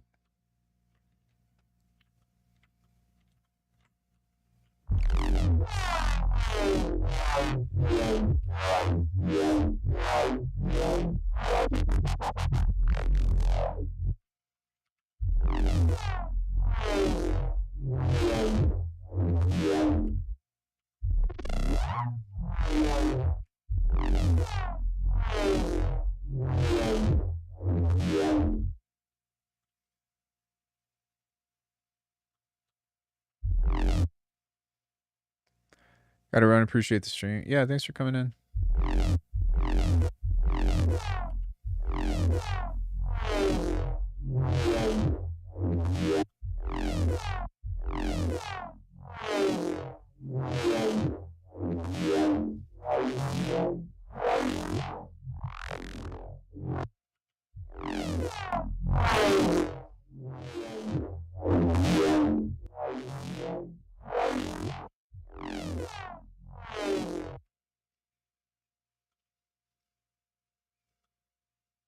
Yeah, so it's a little bit harder to do in Serum, but that's just because I'm not used to the way that the effects behave.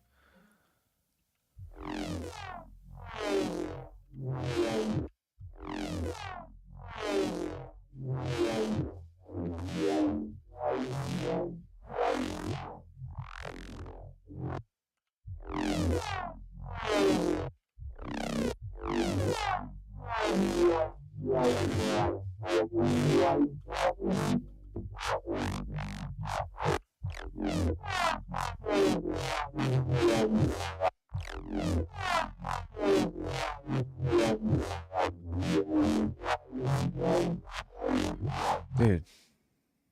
Fuck.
I think I liked the comb too.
What happened there?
Hmm.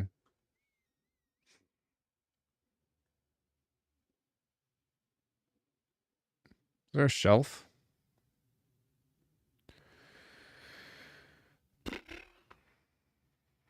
You can make one, technically, but... I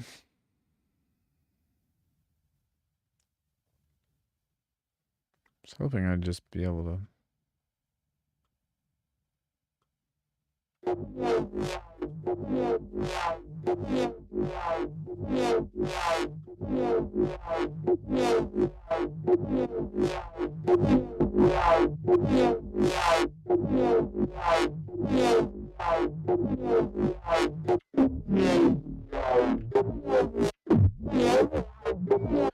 Yeah, this doesn't sound nearly as cool as I hoped it would, but that's also just because the behavior of serum is...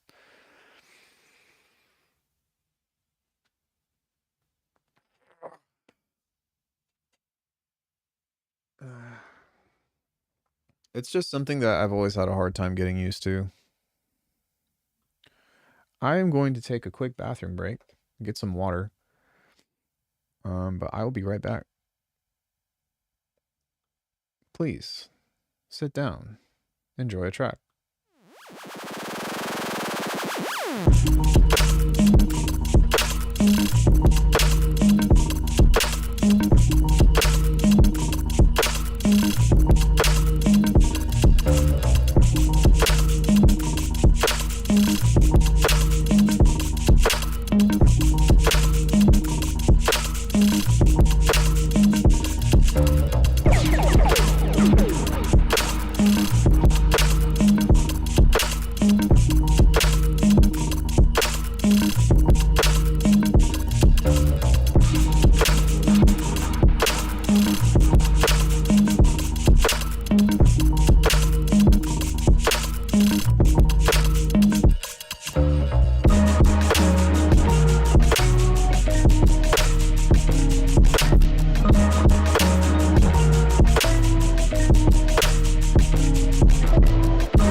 little bit. Is the economy going to get better? No. I'm a proud top. I'm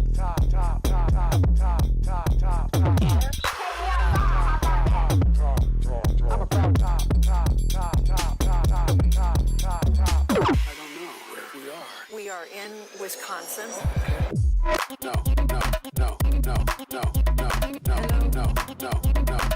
Wisconsin.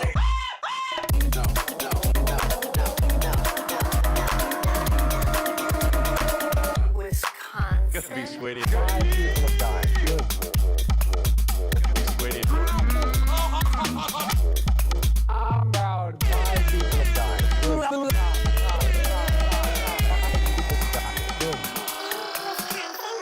Being the top is not. Anyway, it's that secret shit that nobody's ever heard before.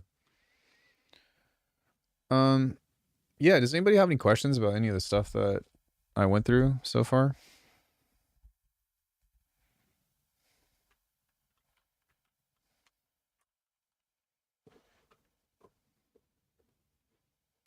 That's all saved in rolling sampler, so I don't have to worry about that.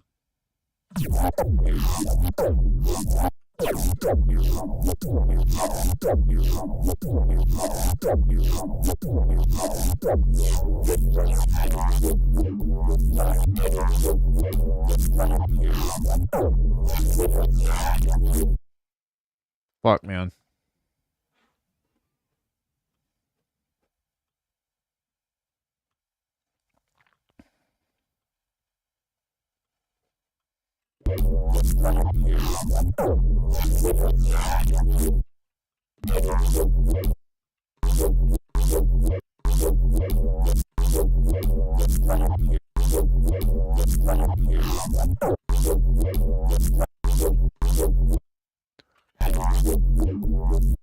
Dude, this, like...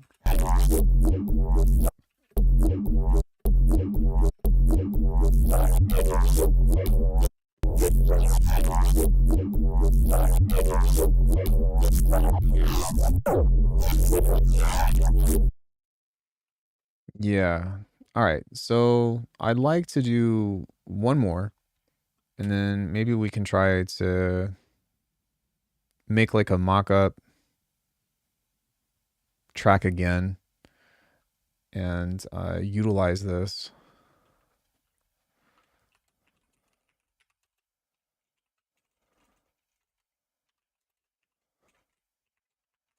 And track. Sound good? That sounds good, Alckemy.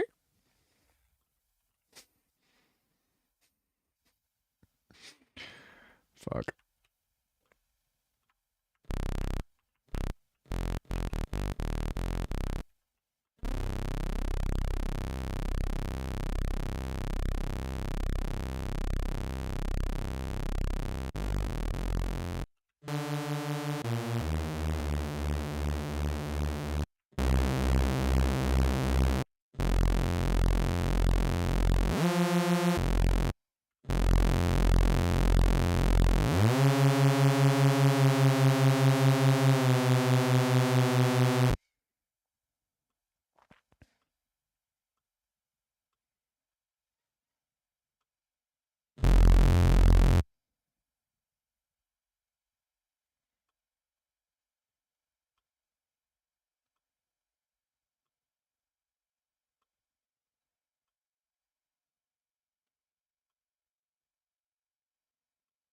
So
Hi, baby.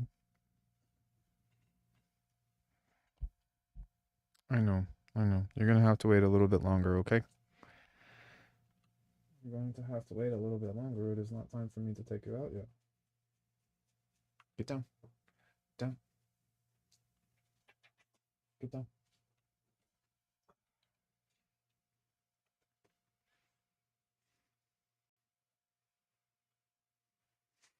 She's so demanding.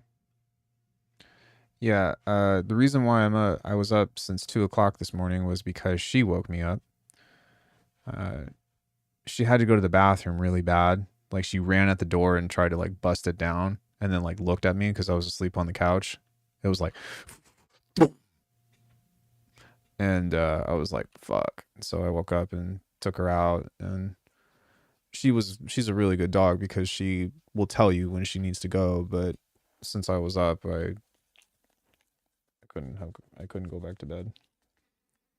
You're a good girl. I appreciate you not shitting in the house. That means a lot to me. That's why you get snacks.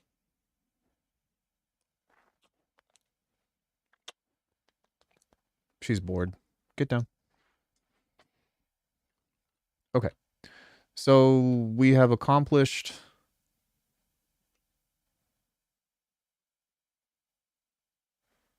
nothing. No. We made a cool little, like, you know, and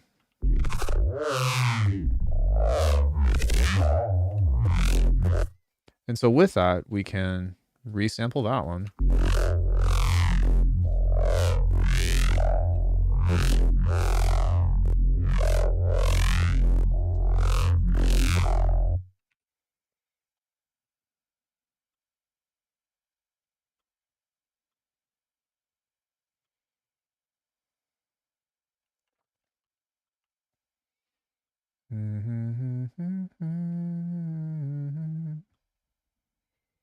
Now we can turn this off, go into the sampler.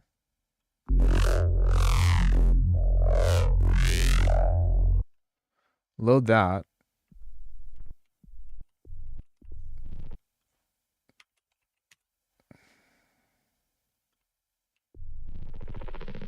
What?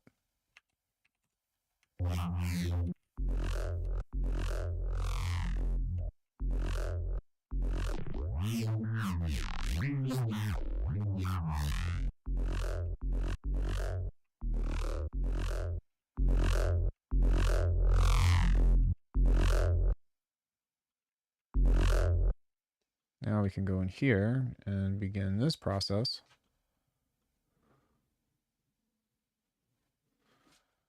Which I think that what I'm going to do is we'll modulate everything on the first two goes.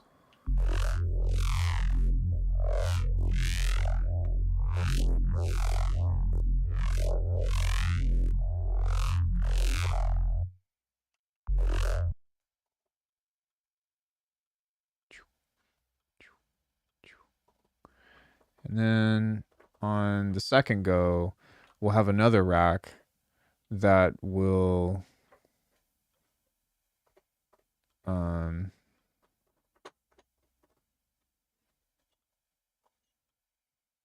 be for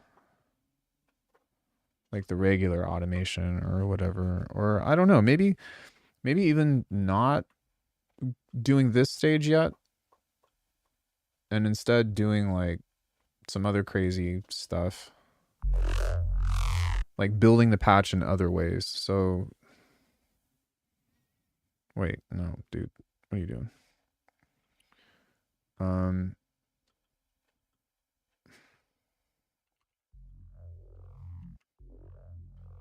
This needs to be in parallel.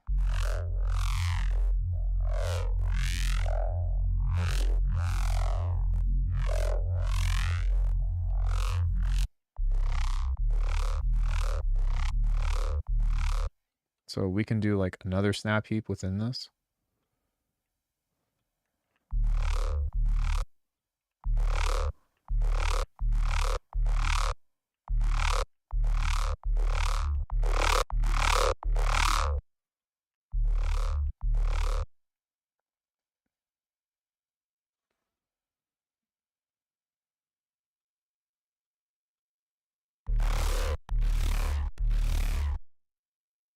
Yeah, something noisy.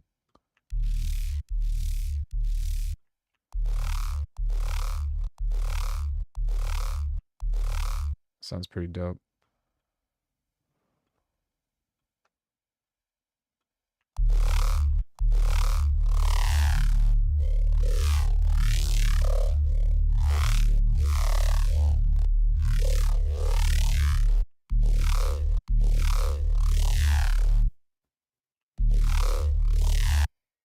Maybe grab the mids of this and do like another vowel, which could be cool.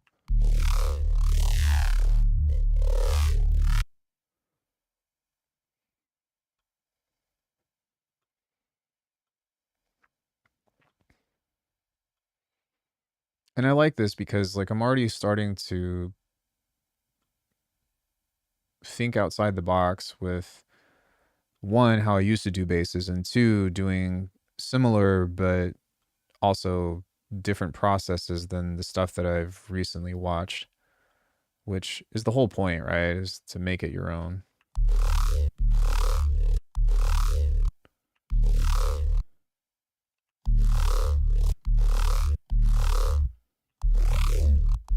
Yeah, there we go. That's cool.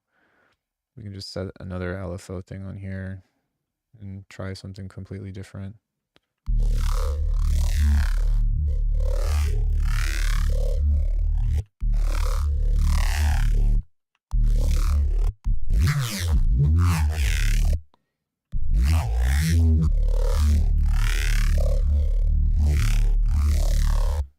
Saturated again. Too much.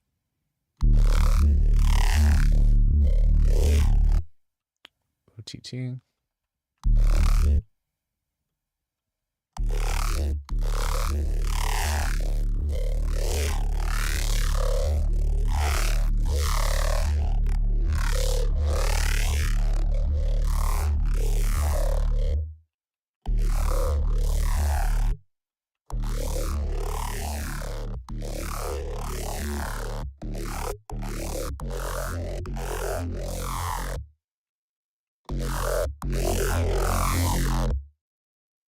So going back in here and correcting this is kind of a big thing.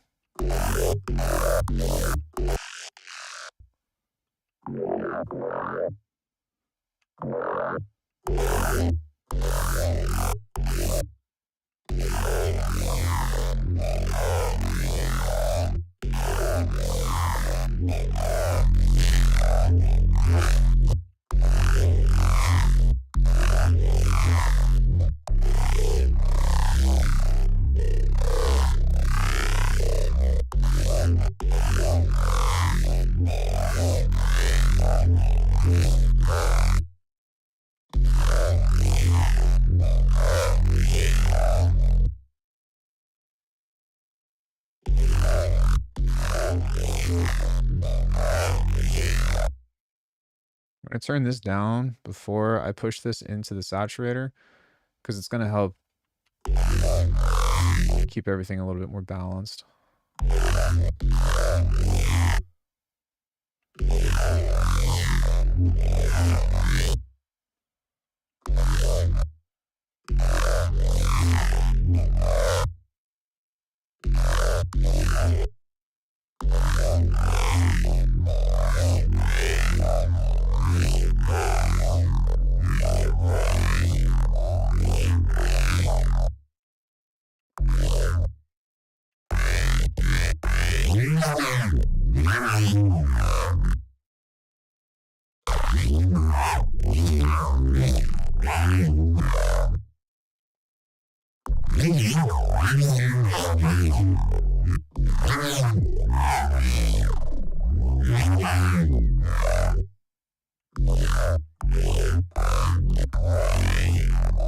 So I guess what I'll do now is just record that out.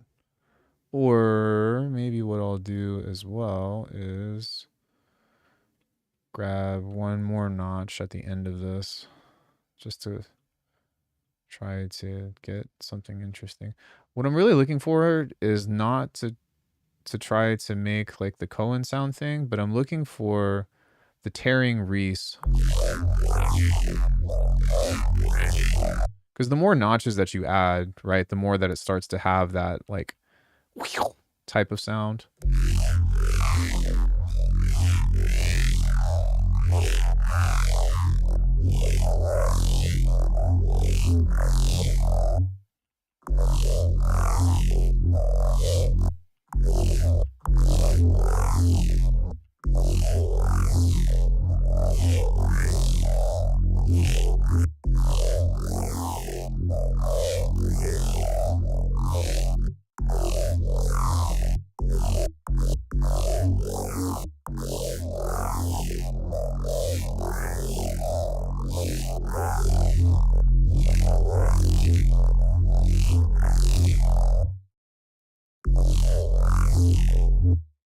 Why don't I just do this?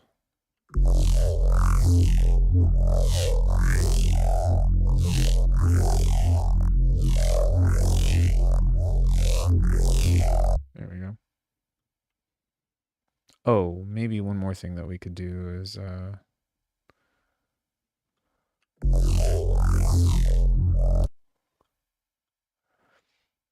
let's throw comb filters on here in stages.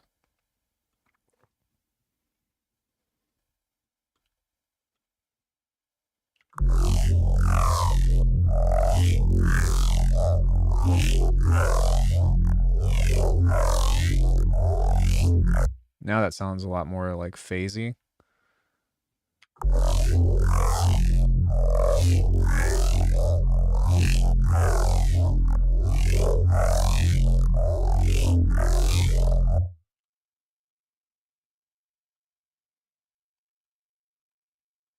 So turn this off.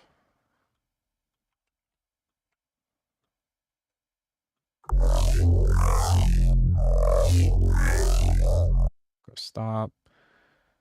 Group all of this stuff now. So new group. Yoink.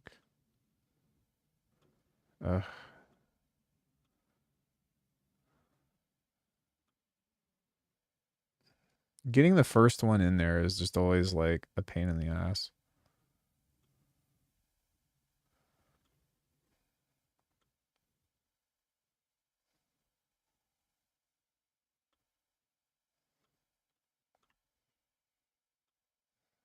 Now we can do the snap heap thing.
I think we'll just do those three.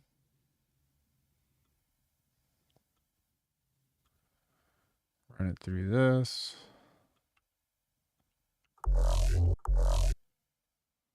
So we'll go 1, 2, 3.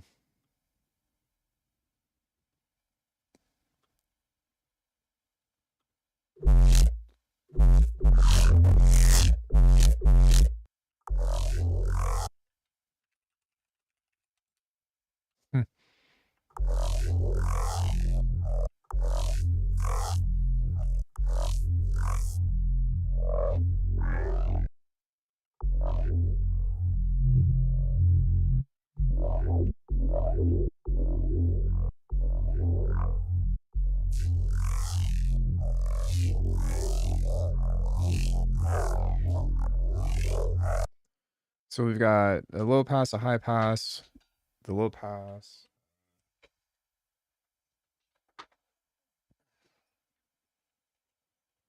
Ugh.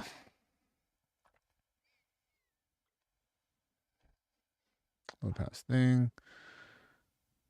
Can set the playhead over here.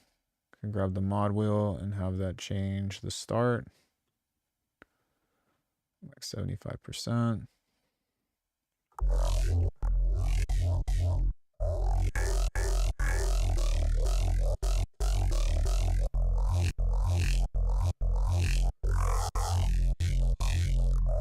Well, first and foremost, let's get this loud.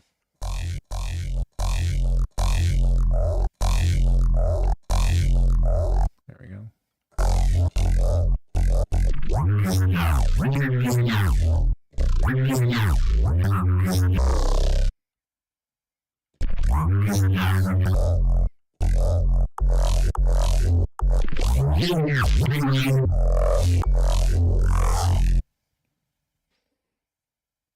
Yeah, one thing that I've realized with this is that it might not always be the best idea to just do a bunch of filtering over it because it's starting to sound like that.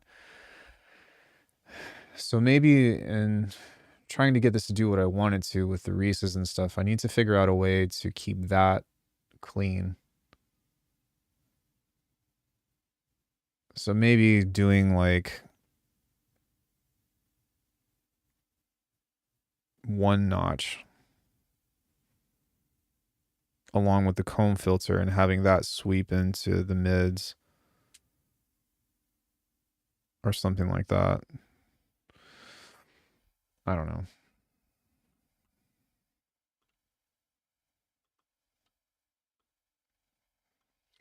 Do not know yet.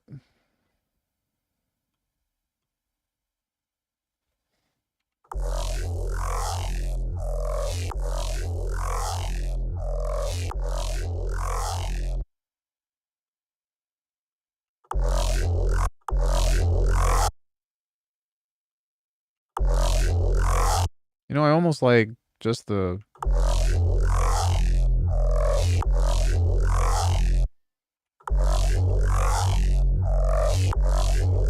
We can do other stuff too, like automate a reverb or something.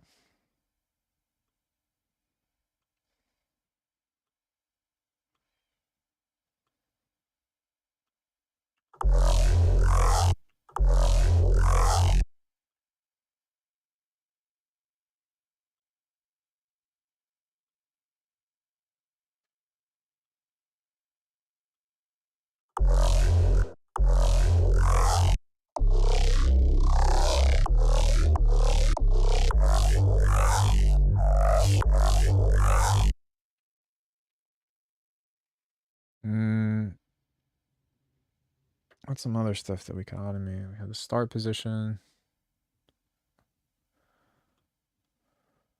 We have the filters.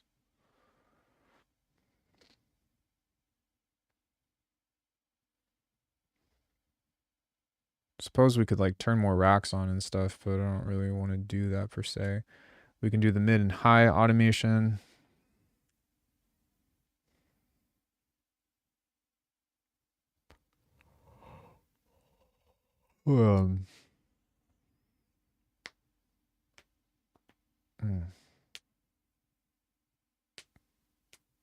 Maybe we can automate the length.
Dang, dang, dang, dang, dang.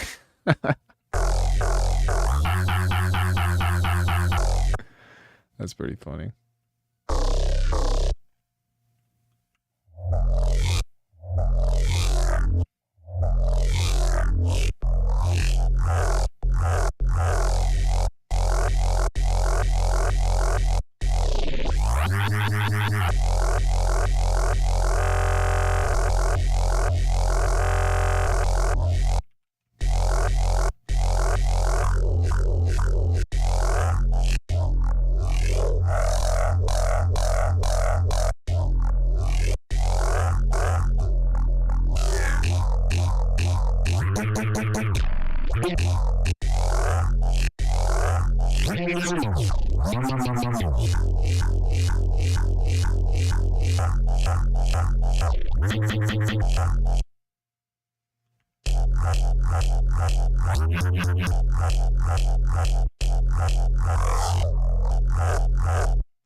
This is pretty sick.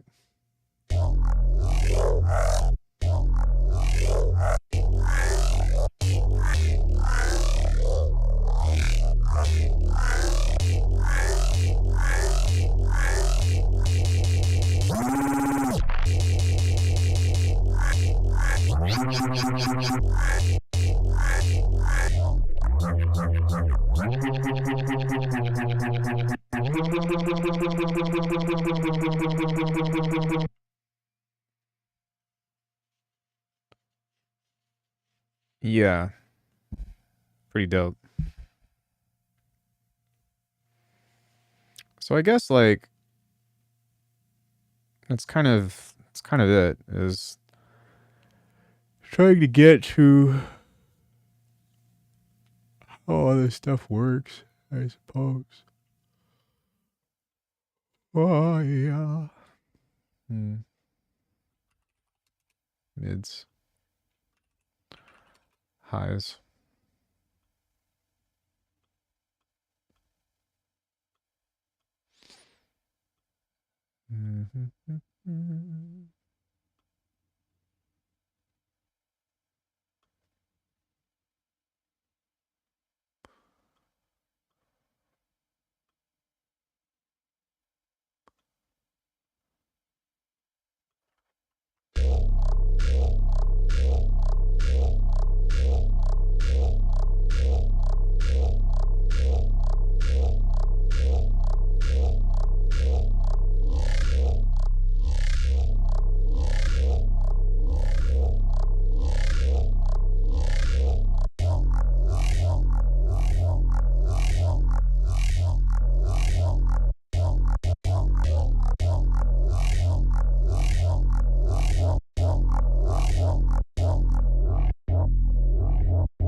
I almost wonder in this case if the type of filtering resonant stuff that I should be using should be the high pass with the mids coming in, because I'm just trying to create that stereo separate, or not stereo, but frequency separation in order to make space for the vowel stuff to come in. But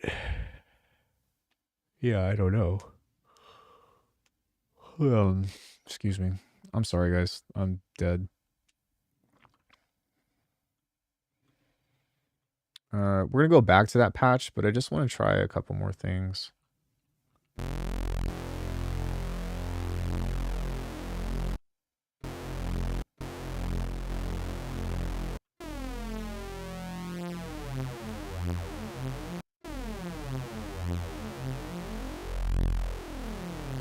Actually, I bet if we sent a sub through that.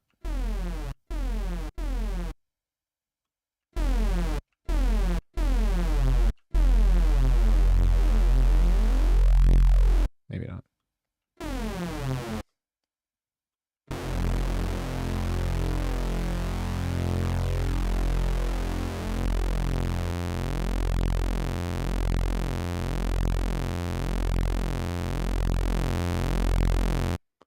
So what if we just did like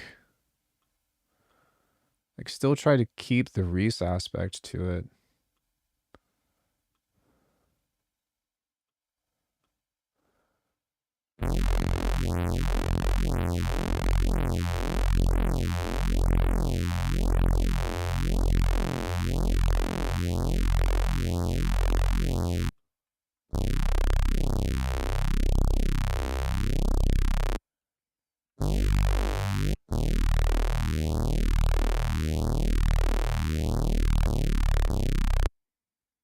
And what if we did some not so complicated shit, like just did like a little bit of chorus and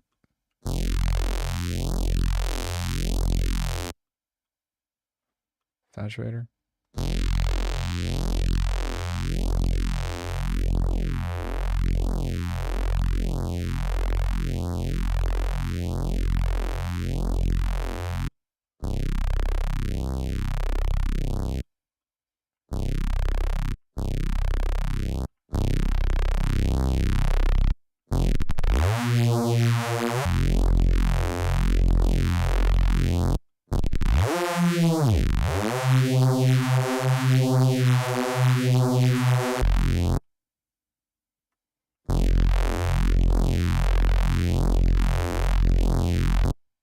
Okay, so let's try that.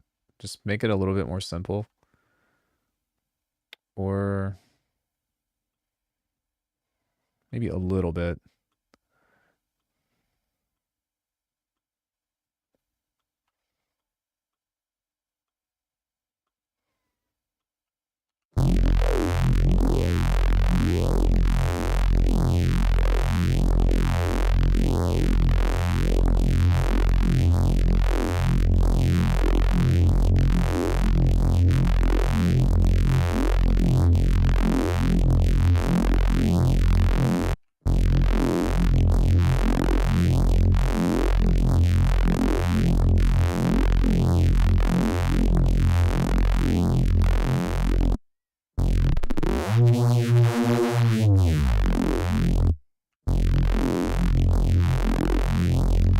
Okay, so we'll record that out and then see what we can do with that.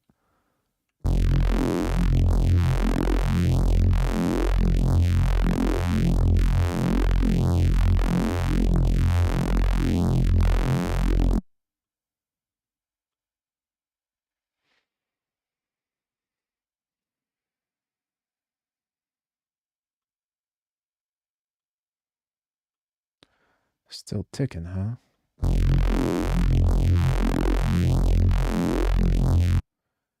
Death had no vacancies.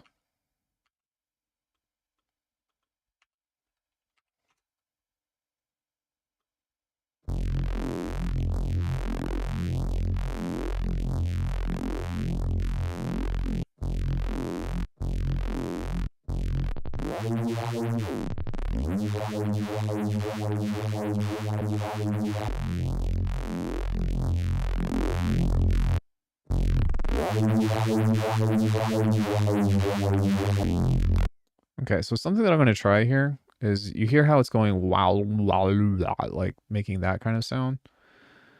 What if, hear me out, instead of doing that, we turn this back on and we do this.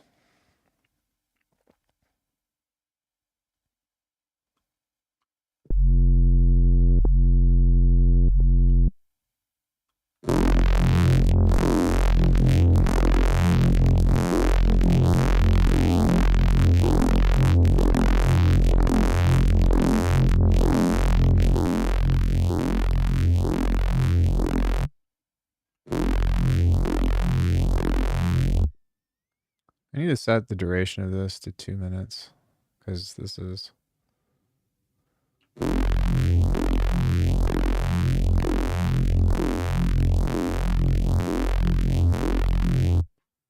way more than I have ever needed. Okay, now let's try that again.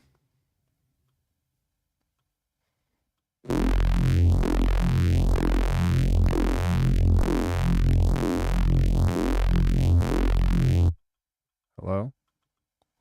Hello? I do, but it's hard to like zoom in and be accurate with it. It's more of a visual thing than the problem.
Hmm.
That's pretty fucking sick, dude.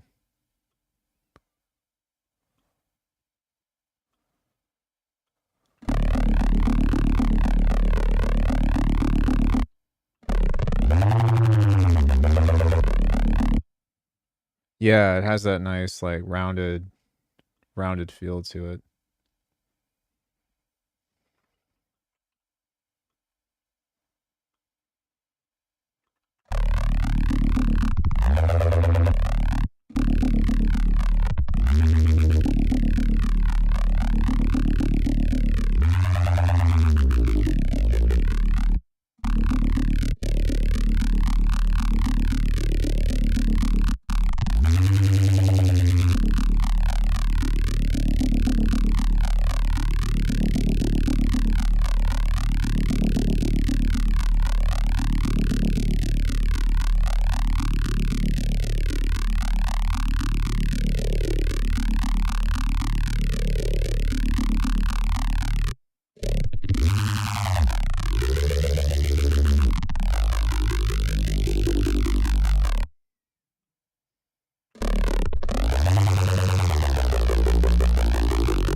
See how like this feels like it's got more of like the classic Reese sound to it, and so manipulating this with the filtering and all that seems a little bit more viable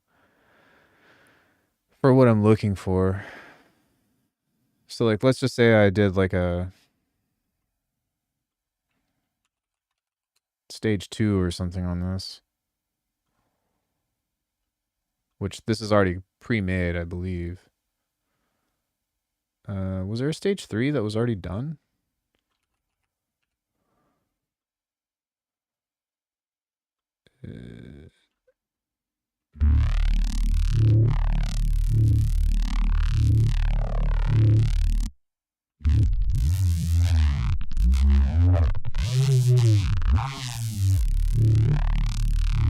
Well, I actually like the sound of that quite a bit.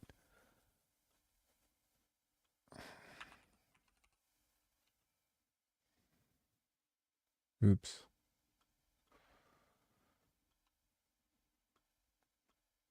Maybe stage 3.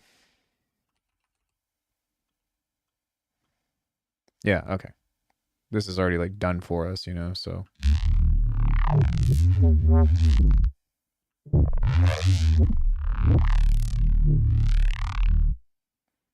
We'd have to control it with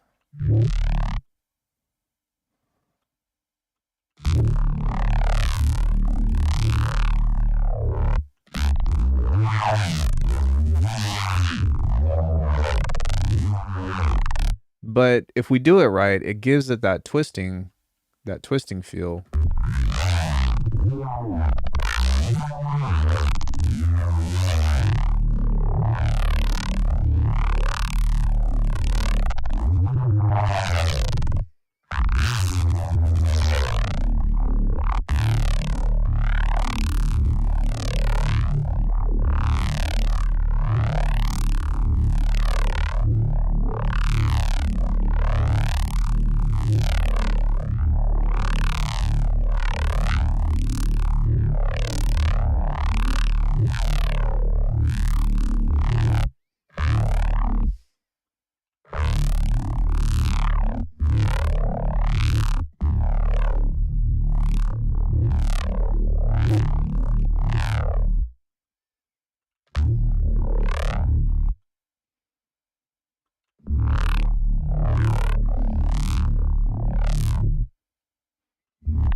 See how much nicer that sounds?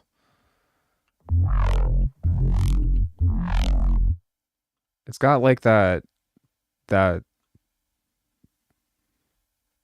morph of it is so much more prominent.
And this feels like it would be something that I would actually want to automate. So even though I have stuff going on here with this, it's still like just a placeholder that I could fuck around with and utilize to do that. So, and it's cool too that I've built these racks because now I can use this as like reference, you know, whenever I'm making stuff like this. But yeah, I don't know. That's really interesting stuff.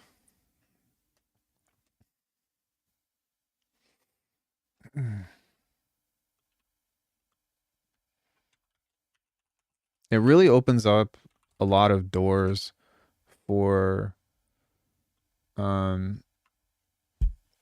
figuring out how a lot of these other sounds were made, particularly with drum and bass. And yeah, it's pretty fascinating. And so just looking at this next step is, yeah, I don't even know what I'm saying. I've been going at this shit for like 2 weeks. 2 weeks on 13 years.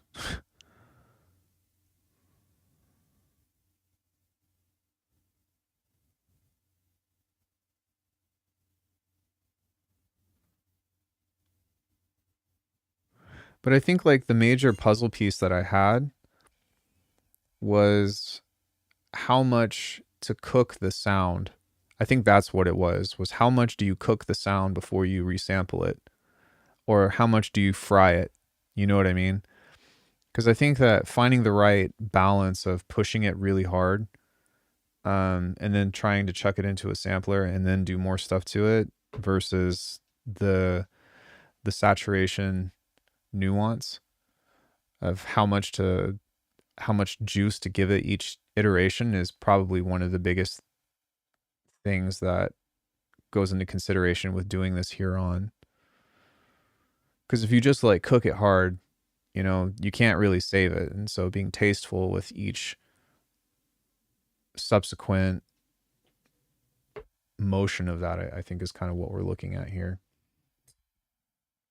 But it gives me so much more confidence in knowing that I can make this stuff, and also like listening to other things and being like, oh, I could tell that that's, you know what I mean, that they did some kind of or they did a specific filter pattern, because I can listen for the characteristics that I've been able to recreate. And so like listening to like Noisia and stuff, and listening to a lot of those other like older drum and bass heads that were just making the craziest fucking basses and whatnot is really interesting to consider.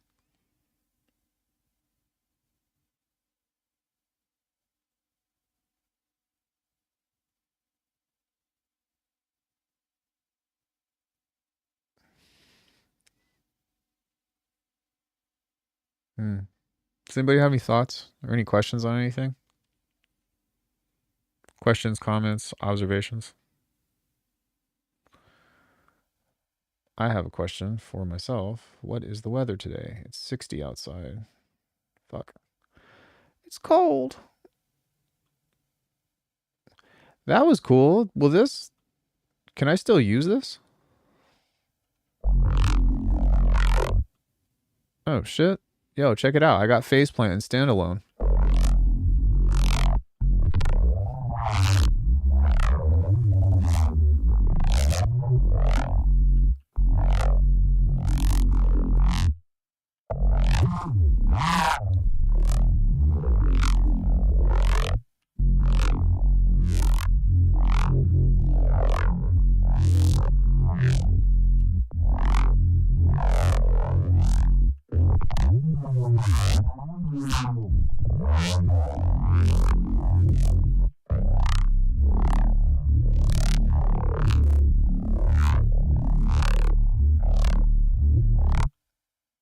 do like a little bit of noise on top of that.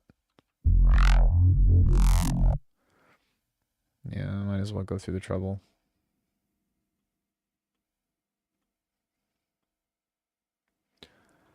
Might as well.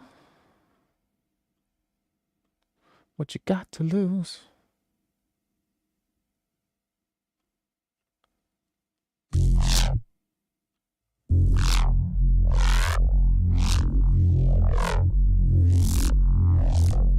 There we go. Now we've got a little bit of...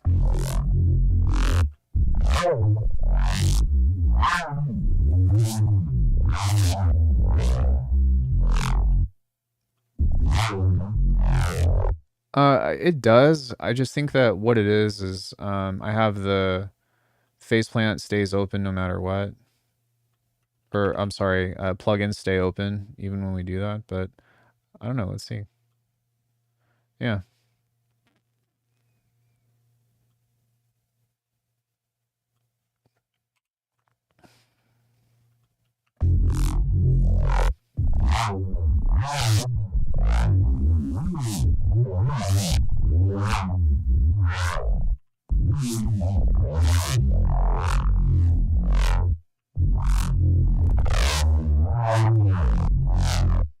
Curious, what does this sound like with all of this stuff turned on?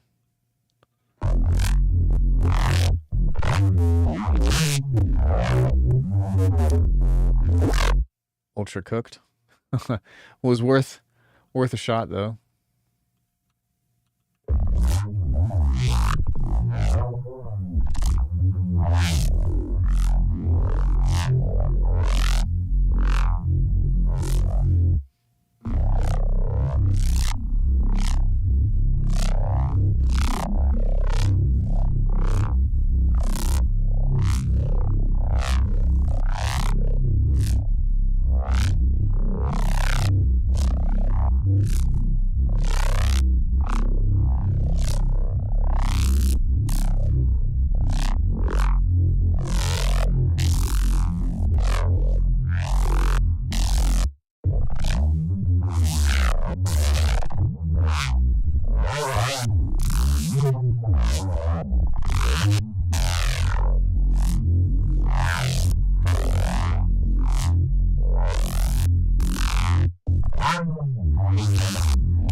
Yeah, so just creating chugs and stuff like that is the way to go.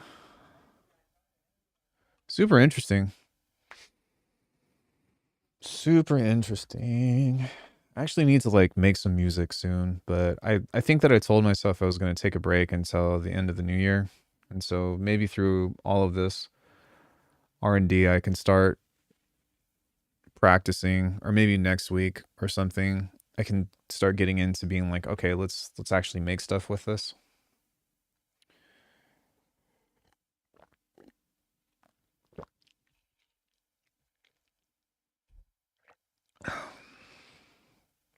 Because I mean, really, this is like the most important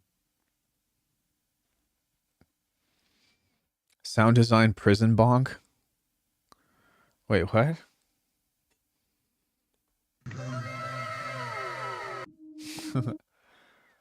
Wait, do what?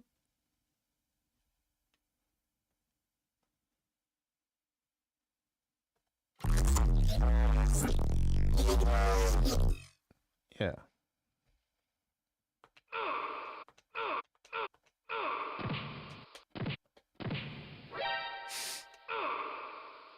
You like Castlevania, don't you? Yeah, I do. So, I don't know. Is there anything that you all want to do before I go? I feel like we got another... How many hours have I put in the past 2 weeks on bass design?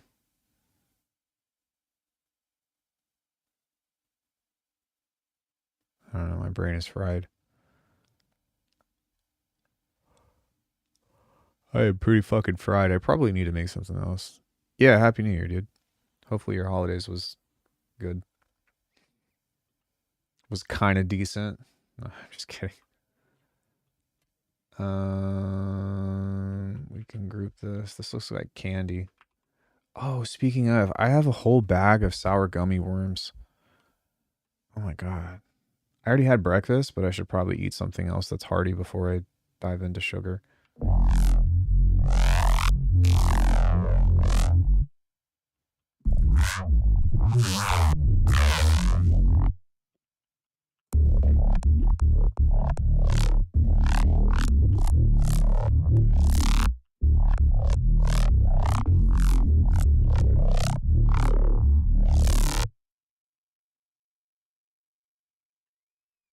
Yeah.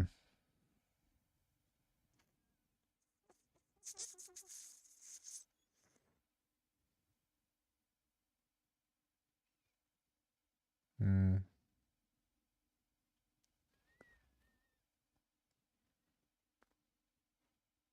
Oh, I will.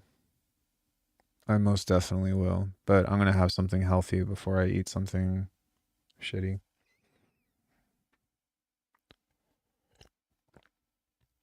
Like water. I'm just kidding. Yeah. I don't really know if there's anything else that I want to do today.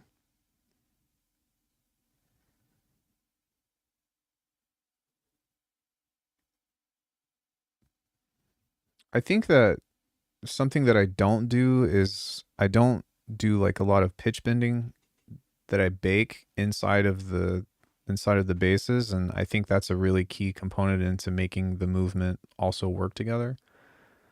But it's not that big of a deal, I suppose.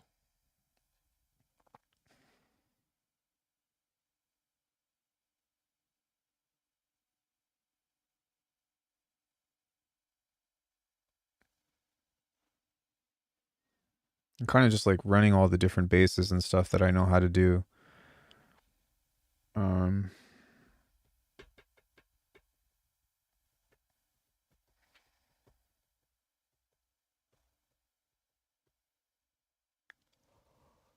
Yeah.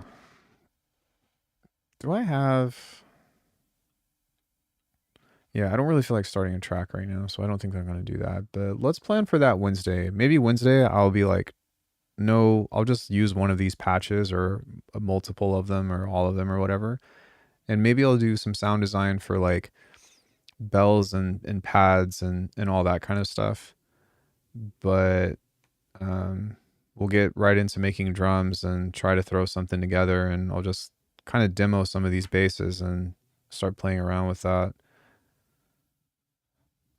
That seems like a plan to me. Does that seem good to you all? I really want to start, like, I made a lot of bass tracks this year, but I really want to make like a lot of bass tracks this coming year, you know? Like instead of, I think I had almost a 50-50 split of like bassy stuff with hip hop, but I really want to do halftime and drum and bass and just lock into that.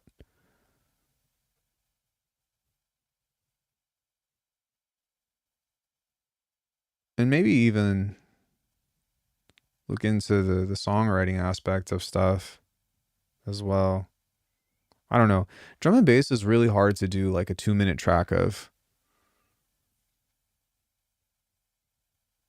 you know, but also setting up the right textures and setting up the right stuff, I think is kind of what would fall into place with that.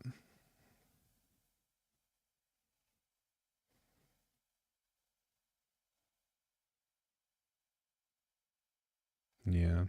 All right. I'm cooked. Much love, guys. I think I'm going to go.